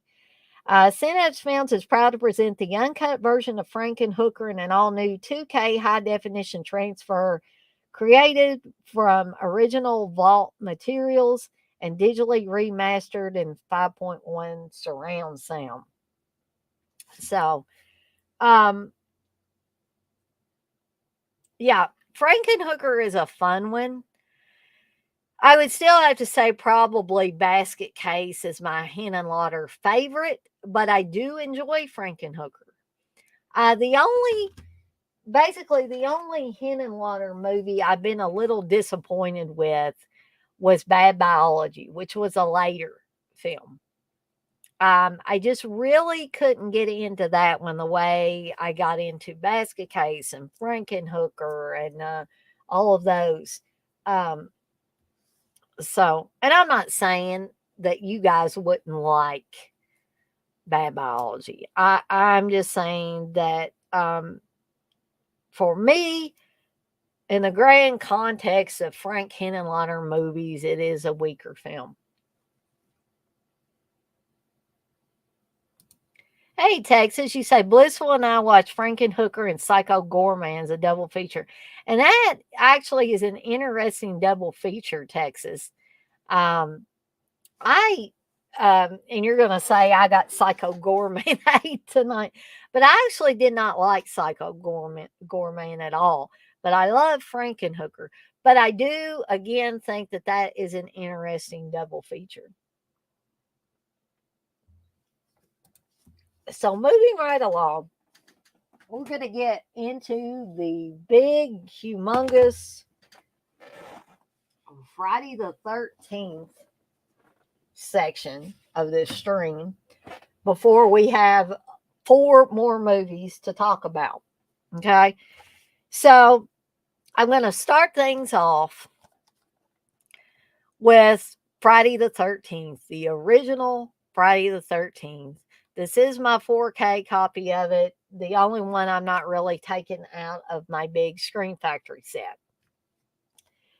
So, in case there's anybody in here or anybody that is watching this later that doesn't know about the original Friday the 13th, here's a quick and dirty plot synopsis. So, the terrifying first Friday the 13th that launched the iconic horror movie franchise comes to 4K UHD. Yeah, yada, yada, yada.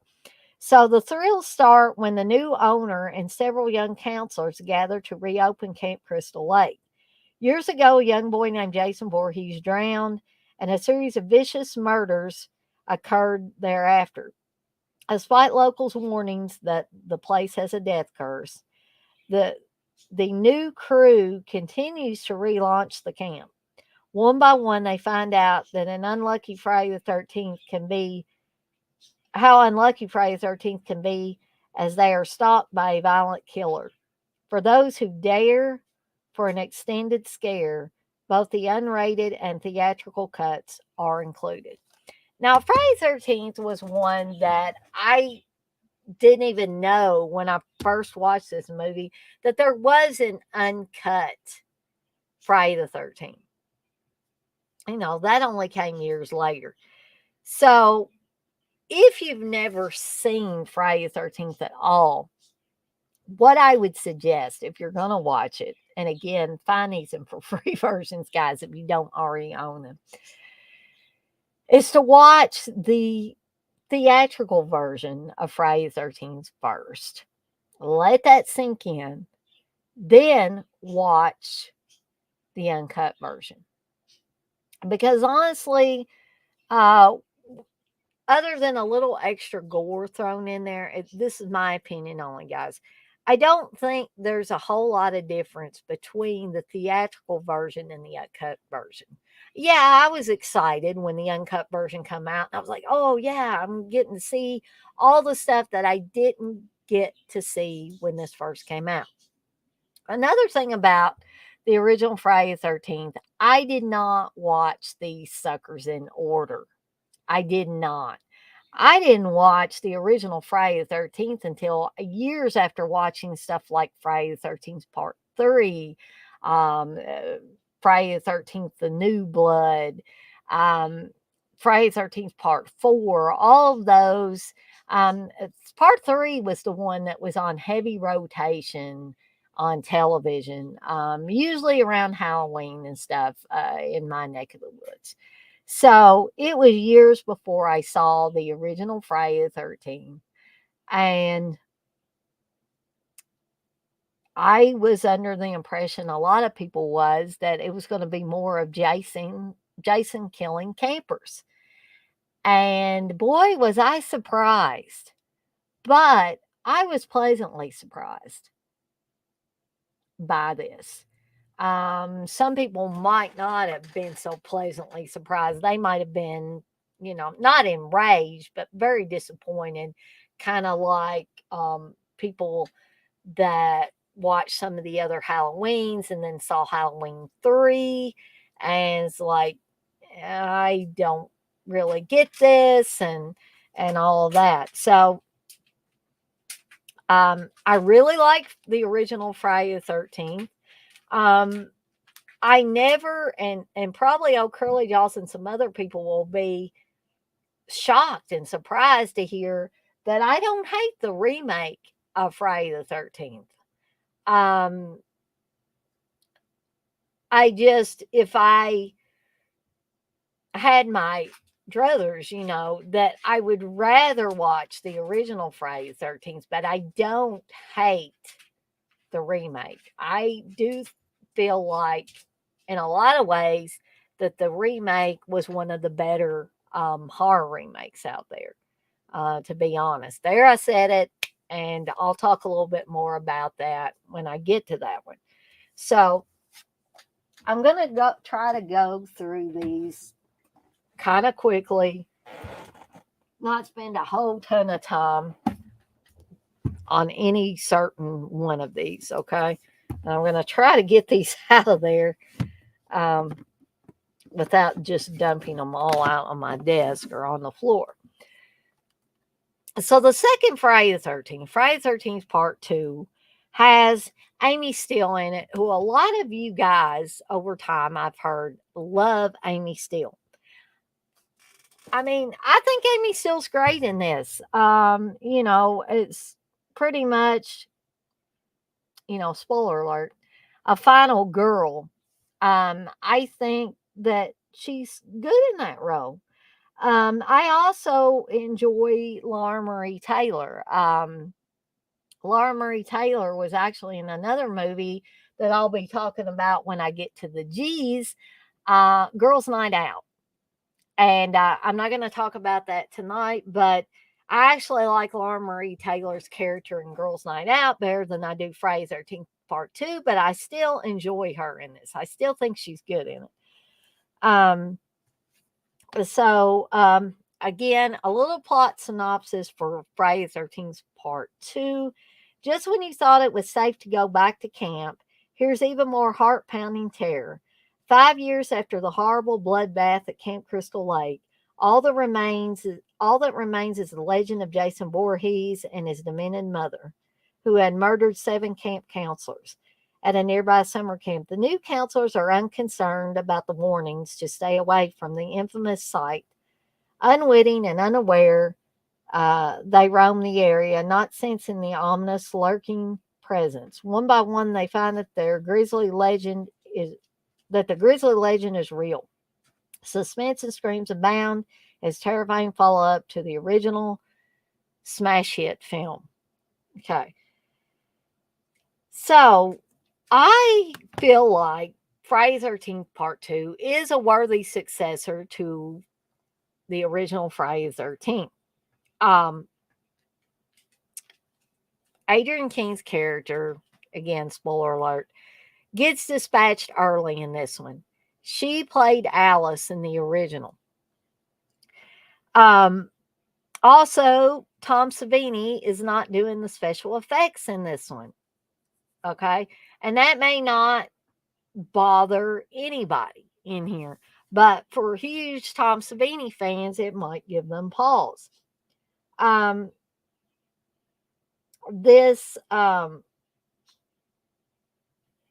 was also produced and directed by Steve Miner, who has worked with Sean Cunningham and actually did work, I believe, on the first Friday the 13th.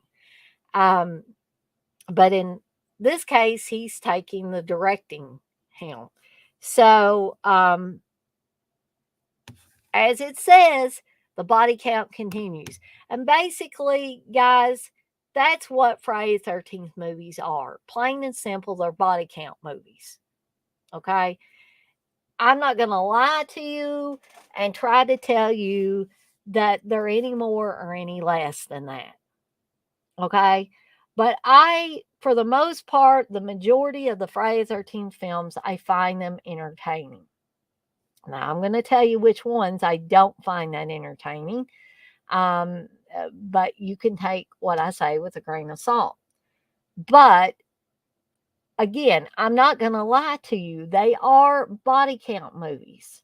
I think even the people that made them would be honest and say these are body count movies. They're not trying to say anything. They're stalk and slash. They're spamming a cabin. They're whatever you want to refer to them as. They're not they're not great works of art. They're not paintings in a museum. Okay? They're just fun, in my opinion. They're fun. And that's it. But Jason shows up in this one. This is the introduction to Jason. We had not seen Jason since the end of the original Friday the 13th in one of the final scenes as a little boy. Now he's an adult and he's taken over where his mother left off. Okay. Curly Jaws, you say first three Fridays, the Friday 13th part 4 is the worst in the franchise. Now, I would have to disagree with that, old Curly Jaws, but that is interesting, though, that you say that. I mean, like you say, Friday 13th set the road for the future of the franchise. And man, like you say, I like part 4, but I hate the shower, have sex, get murdered formula. And Menelect, I think a lot of people have grown to hate that formula over time. And I'm not real big on, you know, that shower, have sex, get murdered formula. But that's whatever worked for these filmmakers in the majority of films, especially in the 80s, late 70s into the 80s. That's what worked. That's the formula they felt like worked. And they felt like that's what audiences wanted to see. So again, guys, I'm not going to spend a ton of time on each one of these because there are so many. And I don't want to talk you guys into a coma. So the next one, Friday the 13th Part 3, actually originally came out in 3D. And you can actually watch this in digital 3D, which that is the way I would suggest. I mean, there are ways to watch it in anaglyph 3D with the red and blue glasses. But guys, we all know that it's not going to look the same at home as it did in the movie theaters way back when this came out. Unfortunately, I was not old enough to be able to go to the movie theater and be able to see this in the actual 3D. I wish I had been. I have seen it in other versions. I have seen it in I try to watch it in anaglyph 3D at home. That's headache inducing, I'll be honest. I've tried digital 3D, which is better, but not perfect. I'll be honest about it. And I've also watched it with something called LCD shutter glasses. And honestly, that was not the worst way to watch it. It was just okay. And again, I'm going to be honest, there was ghosting using the LCD shutter glasses, and there was ghosting when I watched it in digital 3D. I just don't think that they're honestly going to be able to recreate that movie theater experience of when these movies originally came out in 3D. That's just the way it's going to be. Um, I mean, like you say, Jason running was a nightmare for his victims in part two. Oh, Curly Jaws, you say when you had the kid kill Jason in part four, basically ending the character until six, ruined it for me. And Corey Feldman was an annoying little bastard. I do like his singing though. Uh, and oh, Curly Jaws, you say you love part three. Okay, so you're probably liking me talk about this. So, again, a little plot synopsis for you guys. An idyllic summer turns into a nightmare of unspeakable terror for yet another group of naive counselors. Ignoring Camp Crystal Lake's bloody legacy, one by one they fall victim to the maniacal Jason, who stalks them at every turn. Friday the 13th, Part 3 will have you frozen with fear as Jason finds his way into your living room in 3D. Not really, but they got to do something to sell these, right? So, although the 3D is less than perfect, I have a lot of nostalgia for part 3 because this was the one, like I said a little bit earlier, that was on heavy rotation on television when I was growing up. Just about every Halloween when I got anywhere from 11 to 13, um, it came on near Halloween every year. Okay.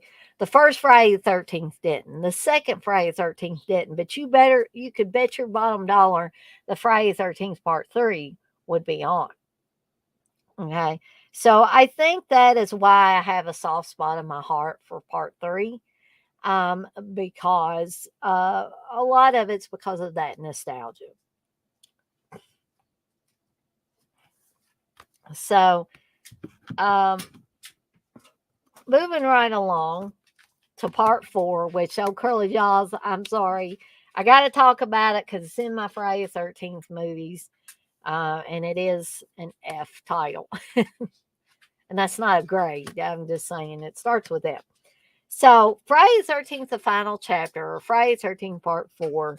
This is another one that, for whatever reason, I remember watching it a lot growing up, and so I have fond memories of it. Um, And by the time that I watched it, of course, there were all these others out, and we knew this was not the final chapter. But they had Tom Savini return to do the special effects. You had Corey Feldman's character, who was supposed to be a homage kind of to Tom Savini, because he's a mask wizard and makes all this stuff. And I thought that was a neat little thing to add. Um, And I don't know. I Peter Barton's in this. Crispin Glover doing that crazy ass dance. I mean, people talk about it all the time now when they talk about this movie. But it doesn't seem like when I first watched this that anybody was talking about what's that crazy ass dance Crispin Glover's doing. Is we talk about it now. It's because it's really that dance scene has reached cult status, I think, now. And I always chuckled when I saw it. Um, but I think there's some good kills in here. I don't know. I don't find Corey Feldman annoying. Um, but old Curly Jaws does. But I guess maybe because I've got that nostalgia factor attached to this one, I don't know. It's another one that I remember watching a whole lot when I was growing up. Um, so again, a little plot synopsis for this. The body count continues to mount in this vivid thriller, the fourth and final, with a question mark, story in the wildly successful Friday the 13th series. Jason, Crystal Lake's least popular citizen, returns to wreak further havoc in Friday the 13th, the final chapter. After his revival in a hospital morgue, the hockey mask murderer fixes his vengeful attention on the Jarvis family and a group of hitherto carefree teenagers. Young Tommy Jarvis is an aficionado of horror films with a special talent for masks and makeup. Has a diabolical Jason finally met his match?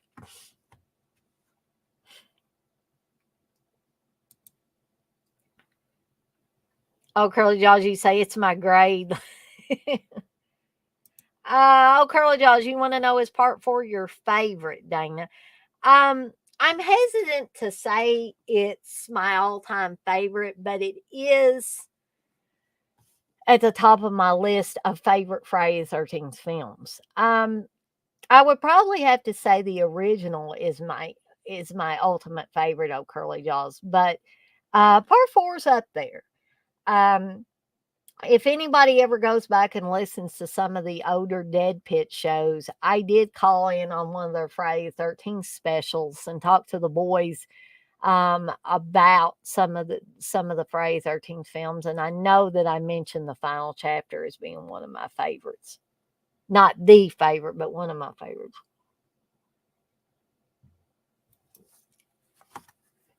So I hope I'm not going through these too fast for you guys, but I know there's a lot of movies in this set, and I just don't want to keep people like for 4 or 5 hours if I don't have to.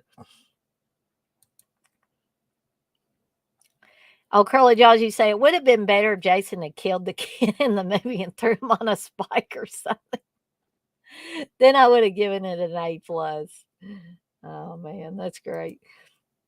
So moving right along to Friday the 13th, Part 5, A New Beginning with the imposter Jason and another version of Tommy Jarvis. Okay. Um, I'll admit the first few times I watched Friday 13 Part 5, I was not a fan because it was that whole, I don't get why we have to have an imposter Jason in here. I don't know what the reasoning is. I really didn't understand it. Over time, I've come to enjoy uh, A New Beginning or Friday 13th Part 5 more. And now it amuses me. Now it's an amusing entry uh, for for me uh, in many ways. So, again, a little bit of a plot synopsis. Someone is slashing people just like killer Jason Voorhees. Could it be that the notorious madman has returned from the grave? Tommy Jarvis has been transferred to a secluded halfway house. Now, whoever is murdering residents in town has moved onto the institution, where no one is safe from being sliced and diced. This is the fifth scary installment in the Friday the 13th saga. If you like the first four, you'll love Friday the 13th Part 5, A New Beginning. Well, not this girl at first. I didn't hate it. I just was hesitant about watching it for a long, long time. But like I said, now I enjoy it and find it amusing. Um, there's a lot of funny ass things in this movie. including Ethel and Junior. Um, the foul mouthed mother of Junior, and the way that she like just cusses everybody out and flips people off, and all of that is just great within this movie. Now, it probably wouldn't have been so great in a more, I guess, serious Friday the 13th movie, but for this one, it definitely works. Um, and also, you know, uh, the Joey character in the film, Joey, who is very childlike and always is eating chocolate candy bars and is fond of telling people, well, forget it, just forget it. You know, he sort of reminds me like a Don Knotts type of character. Could you just imagine Don Knotts like from the Andy Griffin Show being in this movie and saying, just forget it, like in the scene with Vic where Joey says, well, forget it, Vic, just forget it. I think you're really out of line. Could you not imagine Don Knotts like the Barney Fife character being in this and saying, "Well, forget it, just forget it." You know, because he was always saying that to people on the Andy Griffin Show. He's like, you know, or saying, "We got to nip it in the bud, Andy." And you know, you probably think, "God, Dana, why are you talking about the Andy Griffin Show when we're talking about horror movies?" But it just occurred to me that Joey saying, forget it, Vic, just forget it, you know, just popped into my mind that the Barney Fife character was a lot like that. um, oh, Carla, did you say I like part five? I like part five now. I just, way back when I first watched it, I didn't care for it. Halloween ends vibes. Not this Jason. Yeah. Okay. So, anyway, moving right along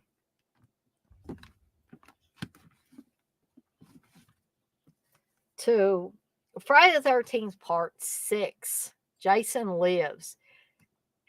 Jason does return in this.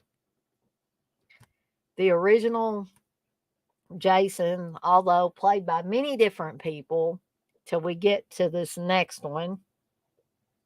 And then I'm going to talk about the Jason pretty much that I grew up with. The first guy that I associated with Jason, you know, outside of the mask and all of that. But we're going to talk about that in a little bit. So, this pretty much completes the Tommy Jarvis trilogy, I guess you could call it, of 4, 5, and 6. So, as a child, Tommy Jarvis did what many others died trying to do. He killed Jason Voorhees. Well, not really, but the mass murderer who terrorized the residents of Crystal Lake. But now, years later, Tommy is tormented by the fear that maybe Jason isn't really dead.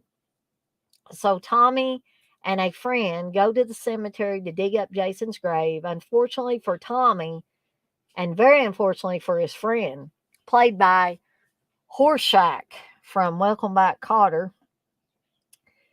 Um, Instead of finding a rotting corpse, they discover a well preserved Jason who, with their help, returns from the dead for another bloody rampage.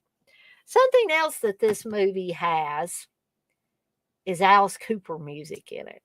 So, for those of you that love Alice Cooper, and I enjoy a lot of Alice Cooper stuff, you will definitely enjoy the music that is interspersed in this, along with Harry Manfredini's score. So, I enjoy this one. I tell you, I watched a lot of these out of order growing up. So the later ones I watched way before the original Friday the 13th. So again, a lot of these middle and later ones. They have that nostalgia factor again for me because I remember watching them over and over and over again growing up. Okay. Um, so again, uh, I enjoy this one a whole lot. It pretty much ends the Tommy Jarvis trilogy within the franchise. Tom Matthews plays Tommy Jarvis this time around. I think Tom Matthews does an excellent job in this. I also think there are some great kills in this. Um, I do believe some of these kills were cut, but even when you watch the regular version, I still think it works. I still think it works. Um, so moving right along to part 7.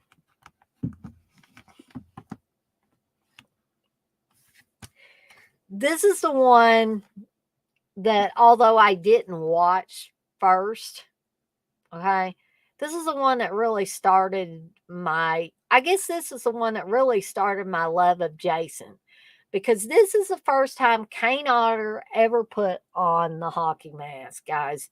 And Kane Hodder stuck with this franchise for a long time. He was loyal to this franchise, and he was the face of Jason for me, anyway, for my generation, I think, because he was the first one that I remember seeing in Fangoria and Gore's Own magazines as being the actual face of Jason. They were doing interviews with him and everything. And I was just like, oh yeah, this guy's plays Jason. And at the time, I was a kid. I was maybe about 13 or so. Um, and I didn't know any better at that time. I wasn't even thinking about, like, well, who played Jason before uh Kane Hodder donned the mask. I was just so excited to see the actual face of the guy that was playing Jason now. Okay. And I wasn't trying to be a traitor to the other guys that had played Jason. I just was like, oh, so Kane Hodder this is the guy. It was like when I found out who played Freddy Krueger, when I first started seeing interviews with Robert Englund. It was fantastic. It was thrilling to me. Um, Now, I'm going to have to politely disagree with you on this, old curly jaws.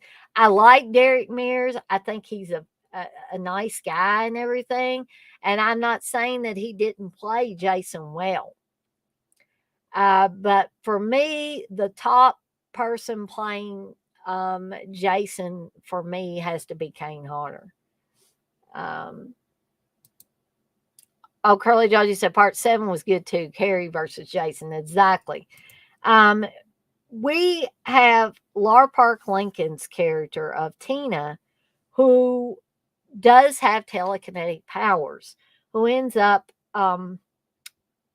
battling it out with Jason. And that is why this is often referred to as Carrie versus Jason or Jason versus Carrie.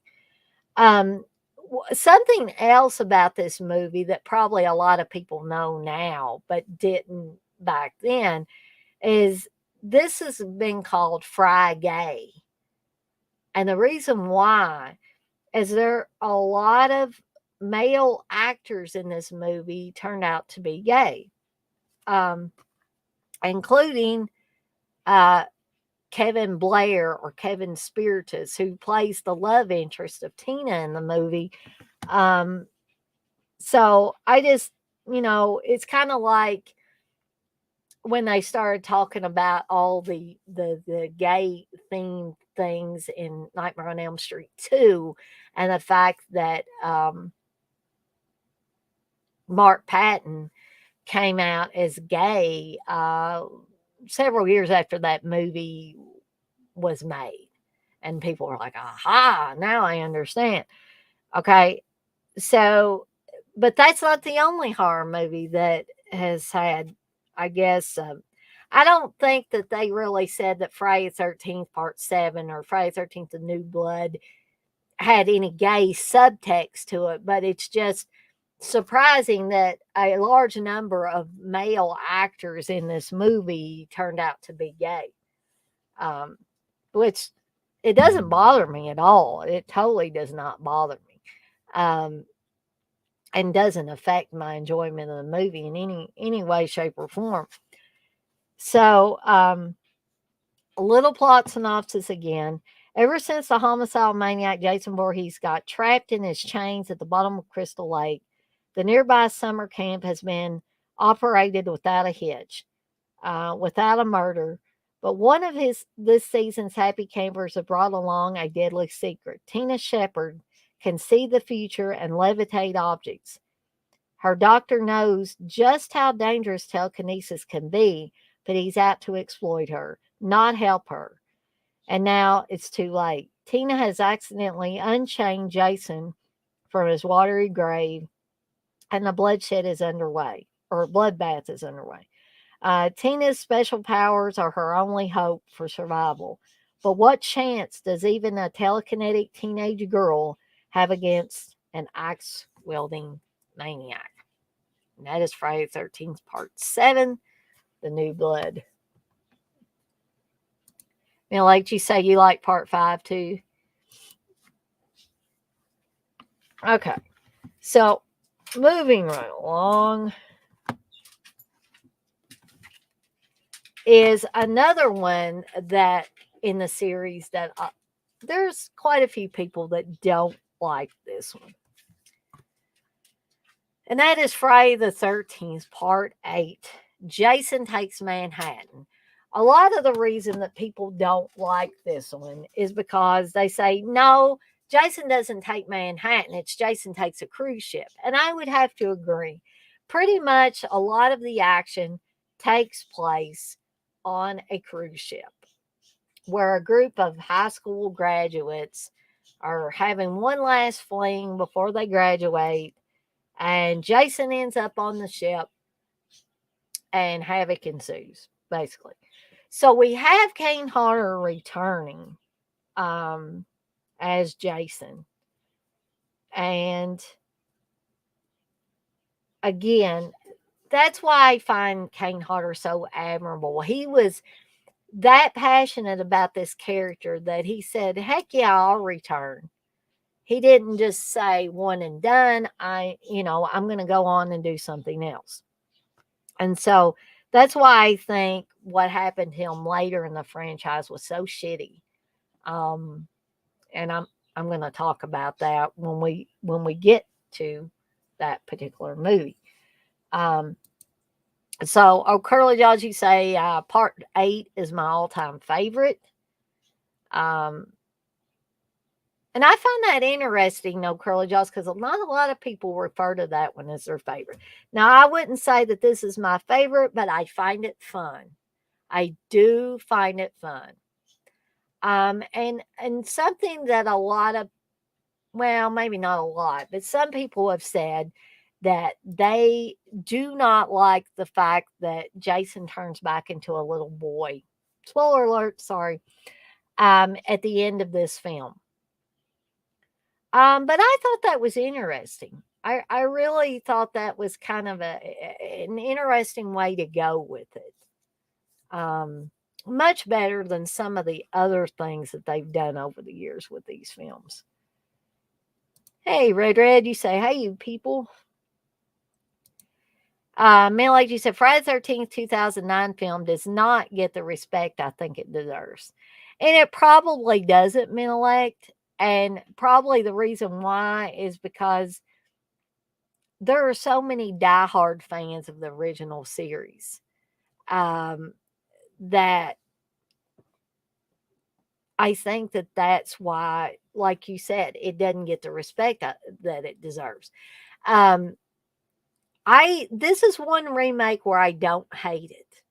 Most of the remakes I actively hate, right or wrong, I do. But it actually took me a second viewing of the remake before I could really enjoy it to the fullest. And I think it's got something. It's definitely enjoyable. It's not one of those horrible remakes.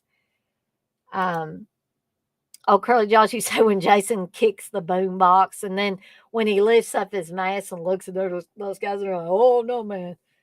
Um, Red, you say, I have to be honest. Now that I'm older, I'm not into Freddy or Jason anymore. It's weird now. The first two Halloweens are the only ones I can really watch.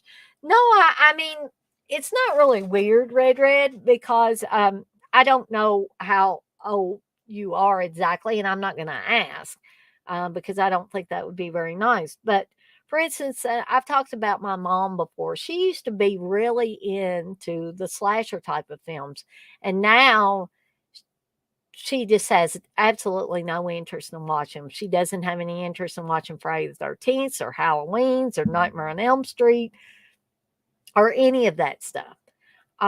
She's more, and you're probably not like this, but if you are, that's fine.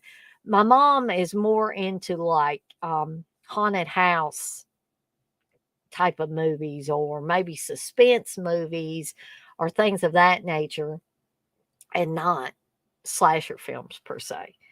So, again, I'm going to give a little bit of a plot synopsis for part 8. So, the Big Apple's in big trouble as indestructible psycho fiend Jason Voorhees hits the road to New York City and paints the town red. After a shocking return from beyond the grave, the diabolical Jason ships out aboard a teen filled love boat bound for New York, which he soon transforms into the ultimate voyage of the damned. Then one of the terrified victims escapes into the nightmarish maze of Manhattan subways and sewers, only to confront Jason one final time. The imposing Kane Hodder plays Jason with unholy relish in this unholy 8th installment of the horror series. So again, we're gonna move right along. We're going through these quite steadily, I think. Is one that has a lot of fans divided. I think I put myself in the camp that enjoys it a little more than most, and that's Jason Goes to Hell, the final Friday. I get it. There are some goofy ass things in here and some stuff that really doesn't make logical sense, even in a Friday the 13th movie. I get it. But I still like to pull this sucker out from time to time and watch it just because I find it entertaining. So, Jason Voorhees, the living, breathing essence of evil, is back for another fierce fling, tracked down and blown to bits by a special FBI task force. Jason, everyone assumes, is finally dead, but everyone assumes wrong. Jason has been reborn with the bone chilling ability to assume the identity of anyone he touches. The terrifying truth is that he could be anywhere or anyone. In this shocking, blood soaked installment of Jason's carnage ridden reign of terror, the secret of his unstoppable killing instinct is finally revealed. Okay. And again, I know there is some goofy ass stuff in here, stuff that logically doesn't make sense, even in the Friday the 13th universe. I get that. Um, for instance, like the little slug thing that comes out of one of the characters in this movie and then gets passed from character to character, possessing them.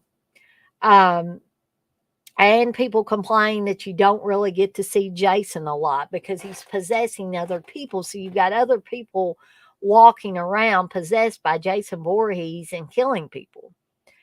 And you see Kane Hodder without the mask playing a totally different character. Okay, but Jason is there. He's still there. Um, and although this isn't the best of the series by any stretch of the imagination, I still from time to time like to pull this sucker out and watch it. just because I find it fun and interesting. And also, I think if they had made Freddy versus Jason right after this one, I think it would have been a lot better than what we got when we ended up getting Freddy versus Jason. And I'll talk about that here in a minute when we do actually get to the actual Freddy versus Jason. Curly Jaws, you say, I would love to see a remake to Jason Takes Manhattan or a direct sequel with a higher budget doing all the things they couldn't do in the first one. Curly Jaws, you say, Jason Goes to Hell was great. Didn't like it first viewing, but love it now. You say a worm baby should make a comeback. Okay, so moving right along is we're going to get to one that I do hate and I don't even like to watch. And some of you might be surprised by this, but that's Jason X. Even though it has Kane Hodder in it and everything, I don't like this one, guys. I do not. I really don't know which one I hate the most, Jason X or Freddy versus Jason. I think I pretty much hate them equally. So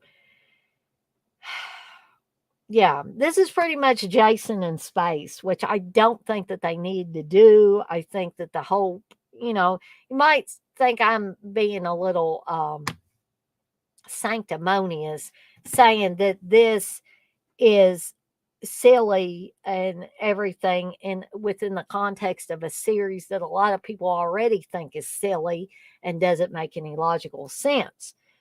So, but I'm still going to talk about it. So, in the year 2455, on a routine training mission, a team of students is about to learn a terrifying lesson.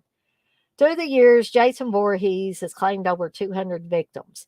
Now, the legendary killer from Crystal Lake has found himself aboard a spaceship, and a little thing like zero gravity will not stop horror's most vicious killer. Okay, so I don't like any of the characters in this. I think the puns are stupid and unneeded. For instance, he got screwed when some guy ends up on a giant screw. I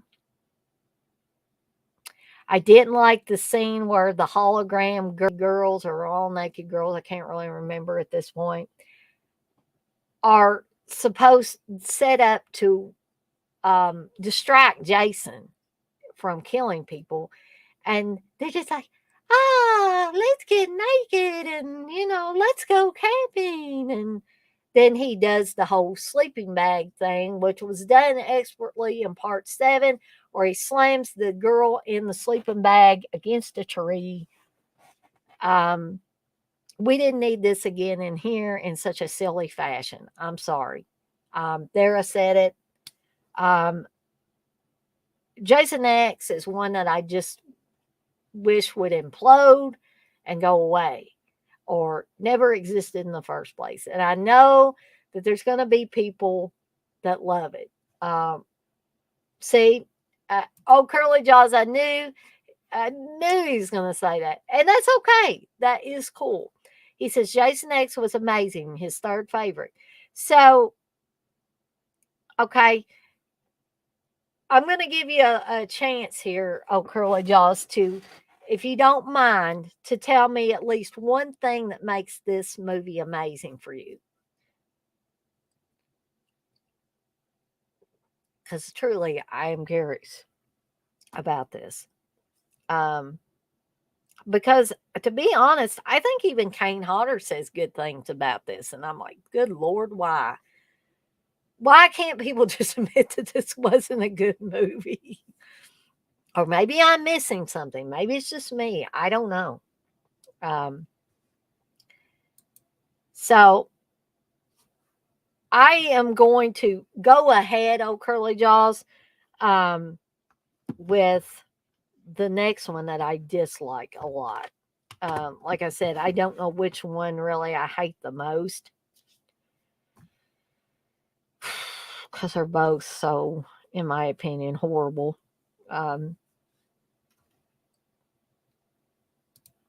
So old Curly Georgie say Uber Jason was amazing, the cool, best looking Jason. Well, that's commendable. I can accept that.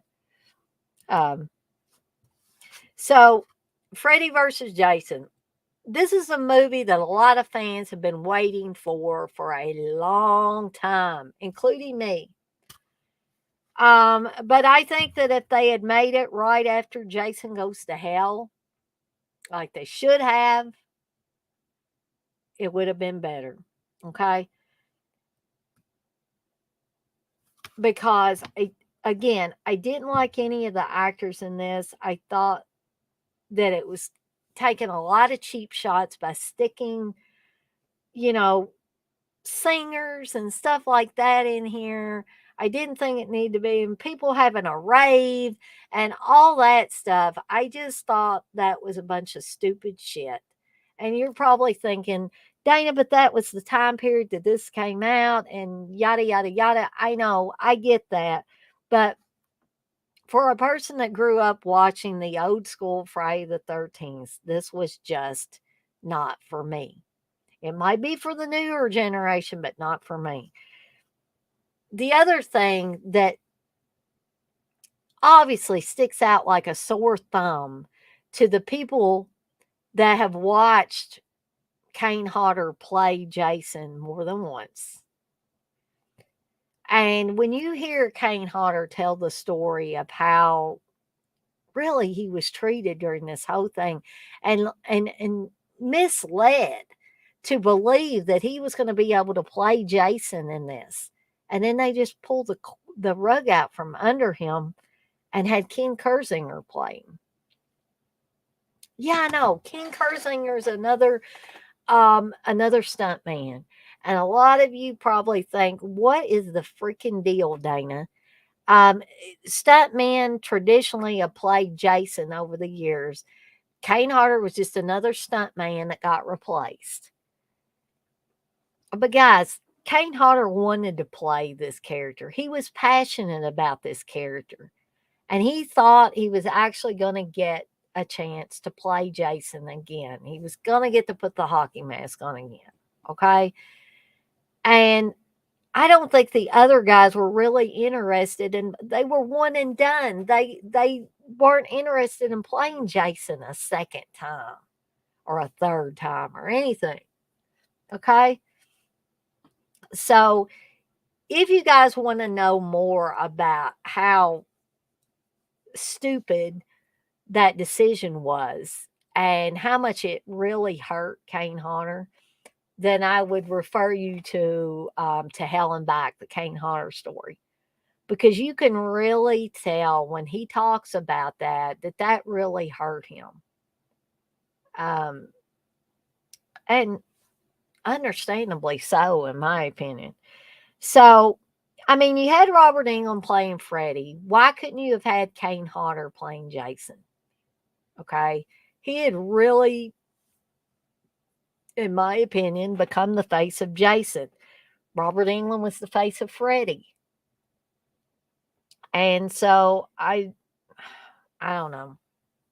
Uh, but I dislike this movie for a lot of other reasons, which I just mentioned. The acting is horrible. Throwing singers and stuff like that in there in a movie they really don't need their asses in anyway, and they just make it look ridiculous, in my opinion. Um, but I don't know. I'm not going to go too long about it. Just to say, um, I'm going to give you the plot synopsis here, and then I'm going to move on to the remake. So the Titans of Terror going at it mano a machete. They're going to kill each other a lot. The horror and wicked fun begins when Freddy realizes he can't haunt dreams because folks no longer fear him. So he enlists Jason to do a little killing on his behalf on Elm Street. Presto, the fear is back, and so is Freddy. One problem, Jason isn't about to stop offing people, and another, Freddy isn't about to let Jason rule Elm Street. This means war, Freddy versus Jason. winner kills all.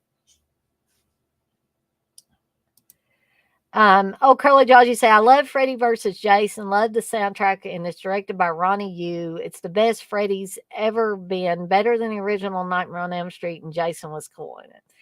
And oh, Curly Jaws, again, I respect your opinion on that, but I will have to politely agree to disagree with you on this, which, is going to happen from time to time. I'm not saying you're stupid because you love it and love the soundtrack and love that it's directed by Ronnie Yu and that you think it's the best Freddy ever, better than the original Nightmare on Elm Street, and you thought Jason was cool in it. I'm not going to say you're wrong on any of those points because that is what you feel about the movie. And I'm not going to tell anybody that they're wrong when they are that passionate about something. I'm just saying that I did not care for it at all. And Red, you bring up a good point. Not liking Jason X or Freddy or Jason versus Freddy is expected for people who saw slashers as kids, and I would totally agree with that statement. 71, you say I'd be pissed off if I was Kane Hodder. I think he was. I think for a while, for a long while, he alternated between being super pissed off and hurt that this whole thing happened. And I still don't understand what the reasoning was behind all this because I believe he was given the script for Freddy versus Jason early on. And then all of a sudden they just suddenly decide, oh, we're going to have Ken Kersinger do it. Didn't make sense at all to me.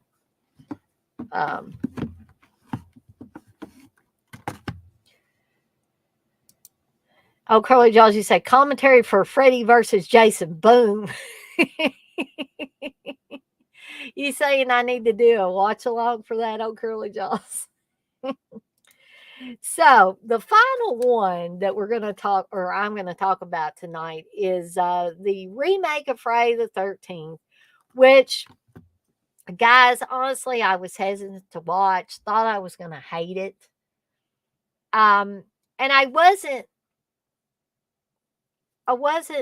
Uh, I didn't hate it the first time I saw it, but I think I was just numb, if that makes any sense. And then I waited a while. And then after Steve and I got together and we'd been married, I don't know, maybe a year or two. We used to do a lot of commentaries together. I miss doing the commentaries with Steve. I think that's probably why I like to do these watch alongs so much because sometimes we get a good crowd or I get 2 or 3 guys in there. I'd like to have some gals, but not that I don't love you guys being in there. We have a good time. But, I would like, there to be some gals at some point in time that do these watch alongs. And we can have, we can have some gals, we can have some guys. But I think that's part of the reason why I like doing these watch alongs so much because it's just so much fun. I used to have a lot of fun with Steve doing them, and now he doesn't seem to want to do them with me. And so it's kind of sad that he doesn't want to do commentaries with me anymore. But at this point in time, we were doing commentaries pretty regularly, and Steve got the idea that we would put movies that we liked in a hat, and he would draw a title out. And on this particular day or night, we each got one of our titles was picked, and Steve's was the remake of Friday the 13th, and mine was Offerings, which I will talk about at a later date when I get to the O's and my horror ABCs, and also a movie that I've talked about at other times in other streams.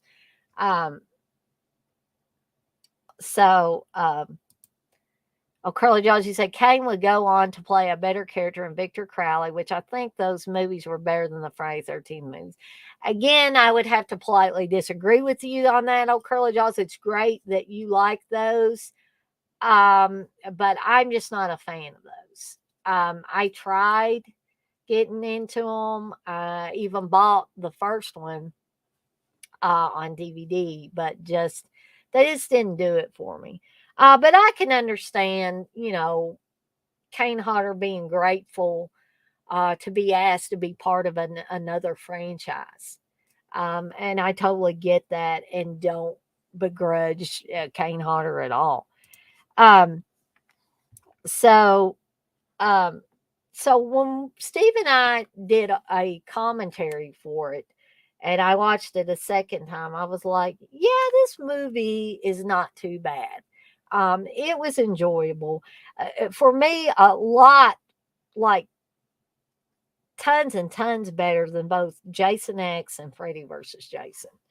So it was refreshing in that sense. So college kids seeking a weekend of kicks have made a horrible mistake. They have come to party at Crystal Lake, the deadly domain of killer Jason Voorhees.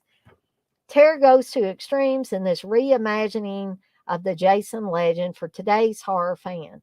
Enter for the first time the subterranean layer that is Jason's den of fear. See him discover the mask that hides his deformed face, experience a whole new level of fright and terror. Okay.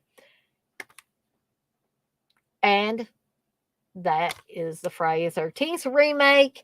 And with that, I've officially reached the end of the Friday, talking about the Friday the 13th films. You guys feel free to keep putting stuff about any of the Friday the 13th films or any of the other movies that I talked about a little earlier um, in the chat. Um, I was like, where did I put my other 4 movies that we're going to talk about? So, guys, I know it's almost been 3 hours of me talking about this. I'm going to try to make these last 4 as quick as I can. Um, we still got about 5 people in here. I appreciate all of you guys, that have stuck with me tonight. Um, while I'm talking about these, it has really been enjoyable for me. I hope it's been enjoyable for you guys. Curly Jaws, you said the remake was great. So now I'm going to talk about the final 4. And no, we're not talking about basketball, but this is Fright Night. You don't see a title on there. You can see it from the side there. This is the Steelbook 4K of Fright Night, which, by the way, it looks awesome in my opinion. But um, one of the, in my opinion, great vampire flicks of the 80s. I think I've told this story before, so I'll tell it briefly again for those of you that didn't get a chance to hear it the first time around, um, or possibly second time around. But anyways, growing when I was a kid, my first experience with this was my mom and dad used to, in their younger days, they used to go visit friends of theirs, of course. And we ended up going to this other couple's house. And my brother was quite young at that point in time, and their younger son was quite young. Him and my brother were the same age. So they determined that probably letting them watch Fright Night was not the best of choices. So they stayed in Brian's room and played with He-Man figures or whatever. But I was able, because I was a little bit older, to watch Fright Night with the adults, and I believe their older son was in there as well watching it. And I loved this movie. I loved the humor in it. I loved all the actors and actresses in it. Um, I thought it was, at that point in time, a fresh take on vampires. Um, even though I know Chris Sarandon, people kind of talk about him like, that have met him or seen him at conventions that he's pretty much a dick. I've never met him. And I don't believe I've ever seen him at a convention, so I really can't talk about that side of it. But I think he's amazing in Fright Night. I like him in Child's Play, but I really think he is an amazing character, um, and pulls this off really good in Fright Night. Amanda Bierce, I think, is great as the long suffering girlfriend of Charlie, Charlie Brewster, who is the teenager that becomes convinced that his next door neighbor is a vampire who wants to infect the whole neighborhood and turn them all into vampires. Um, I'll be honest, I didn't want to watch the remake. I saw, maybe I'm being a little bit judgmental, and I'll admit that. But I had been burned by several remakes. So at the time that I was seeing previews for the remake of this, because I was such a big fan of the original, I just chose to not even watch it. Now, I'm not saying that I won't go back at some point in time and try to watch it. But right now, I just am not, I'm totally not interested in it. And again, there's a lot of nostalgia for this movie for me because growing up, this was, one of the big vampire films for me. This was prior to The Lost Boys, and it hit me first. Um, and that's not to say that I don't love The Lost Boys. I do. I absolutely love The Lost Boys, and we will talk about that when I get to the letter L. But Fright Night was the one that I discovered first. And Roddy McDowall is in this. I mean, like, you couldn't ask, I don't think, for a better cast for this. And then the humor mixed in with it just added another layer of fun and entertainment for me. Um, the the character of Evil, Charlie Brewster's friend, is great too. I mean, I know the guy got into porn. Gay porn. I get that. But I'm talking about this movie. I think he was great in this movie. Um, just the lines. Oh, you're so cool, Brewster. It's just that whole '80s thing was very evident in this movie. Um, And some people may say that this movie is not aged well, that it's a movie of its time. But maybe because I grew up in the '80s, maybe that's why I love it so much. I don't know. There's quite a bit of nostalgia attached to it, but I do consider it a really good vampire film. I consider it a fun vampire film. I consider it well acted. I just really can't say anything bad about it. But, I would be open to somebody else saying something about it. Um, Curly Georgie said, did not care for the original Fright Night. The remake, in my opinion, was 1,000 times better. The effects were amazing in 2011. And I could see that, Curly Jaws. Do you think that that's that generational thing too, though, that I've talked about several times? You say we can watch it for a watch along. Oh my. Okay. So moving right along, is a Stuart Gordon movie. And no, it's not Reanimator because we're not to the R's yet, but it is based on probably loosely based on an H.P. Lovecraft story, and that is From Beyond. Um, Also has Barbara Crampton and Jeffrey Combs both in it.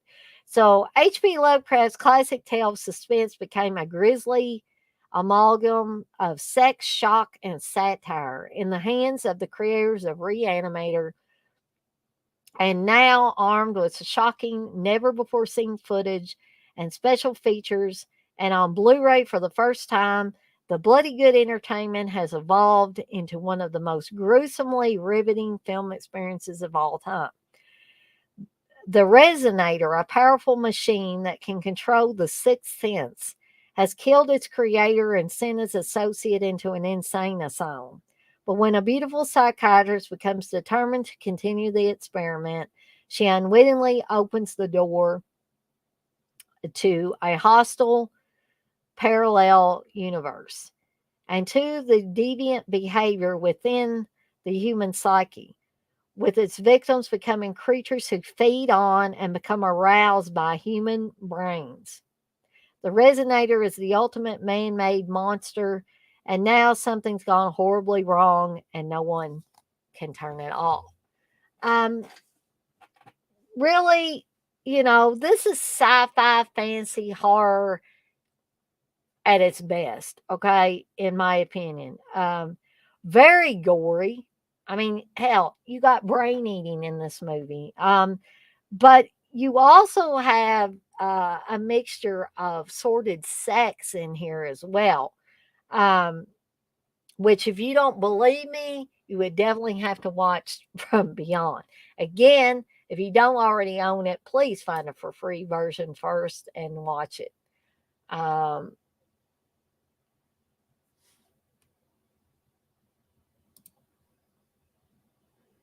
yeah, you say probably so. You say, I'm surprised the Lost Boys didn't get remade. Yeah, in some ways, I'm surprised it didn't get remade too. Oh, Curly Jaws. But then on the other hand, I'm glad it didn't get remade. Sorry, um, because you probably would have liked that. Um, this movie is unrated, of course. Um, I just think it's a fun, a little bit sadistic, um, sexually charged in some places, um, very gory. Um, but if you've seen, some of other Stuart Gordon, Brian Usna type of films, you know what you're in for with these things, pretty much. So you've got, monsters, you've got brain eating, you've got sordid sex, you've got um, all kinds of things in this movie. And I just find it a lot of fun. A lot of fun. So, again, I would recommend this.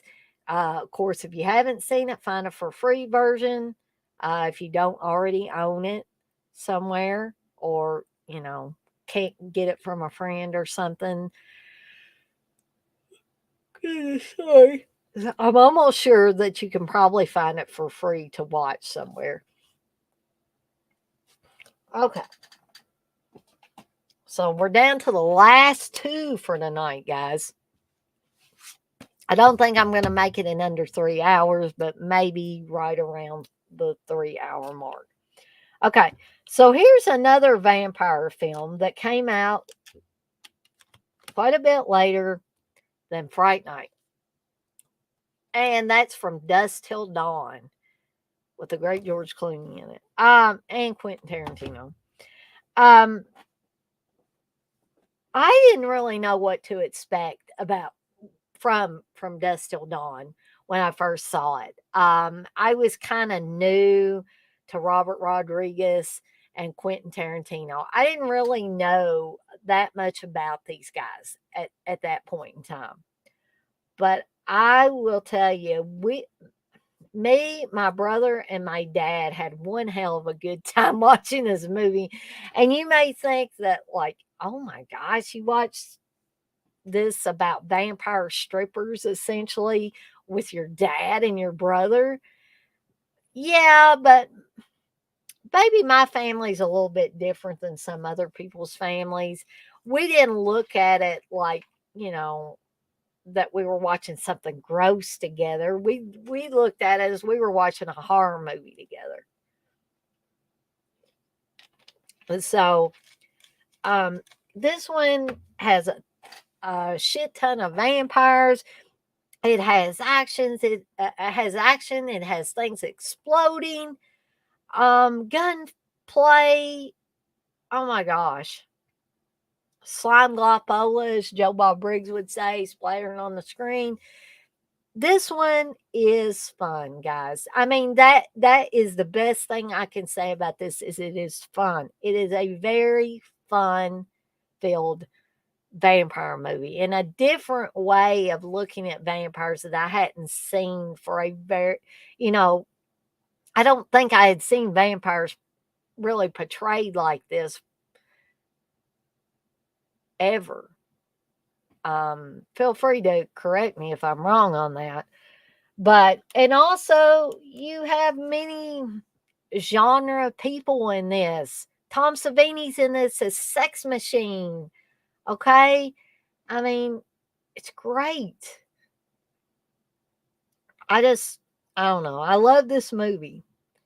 I mean, you've got Harvey Keitel, George Clooney, Quentin Tarantino, Salma Hayek, and Juliette Lewis. I mean, amazing. Greg Nicotero, the makeup effects guy, is in here as well. Fred Williamson is in here. Like, you see a whole ton of people in the titty twister strip club scenes. And also, Cheech Marin is in this movie. And I'm not going to go into details about his character. But if you don't like Karen, and I'm sorry, I hope I don't offend anybody. If you don't like hearing pussy repeated a whole bunch of times in a movie, maybe you shouldn't watch this, or at least don't watch Cheech Marin's scenes. But I find his scenes just so hilarious in this movie.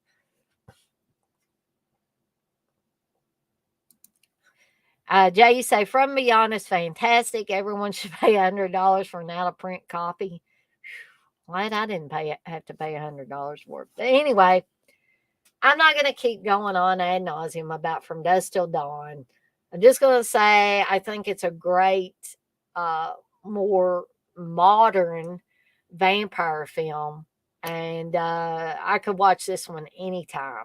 I mean, there doesn't have to be a certain time to watch From Dusk Till Dawn, in my opinion. So, the last movie I'm going to talk about for this stream, and I'm thankful to you final four people that are in here, and I've went a little over 3 hours.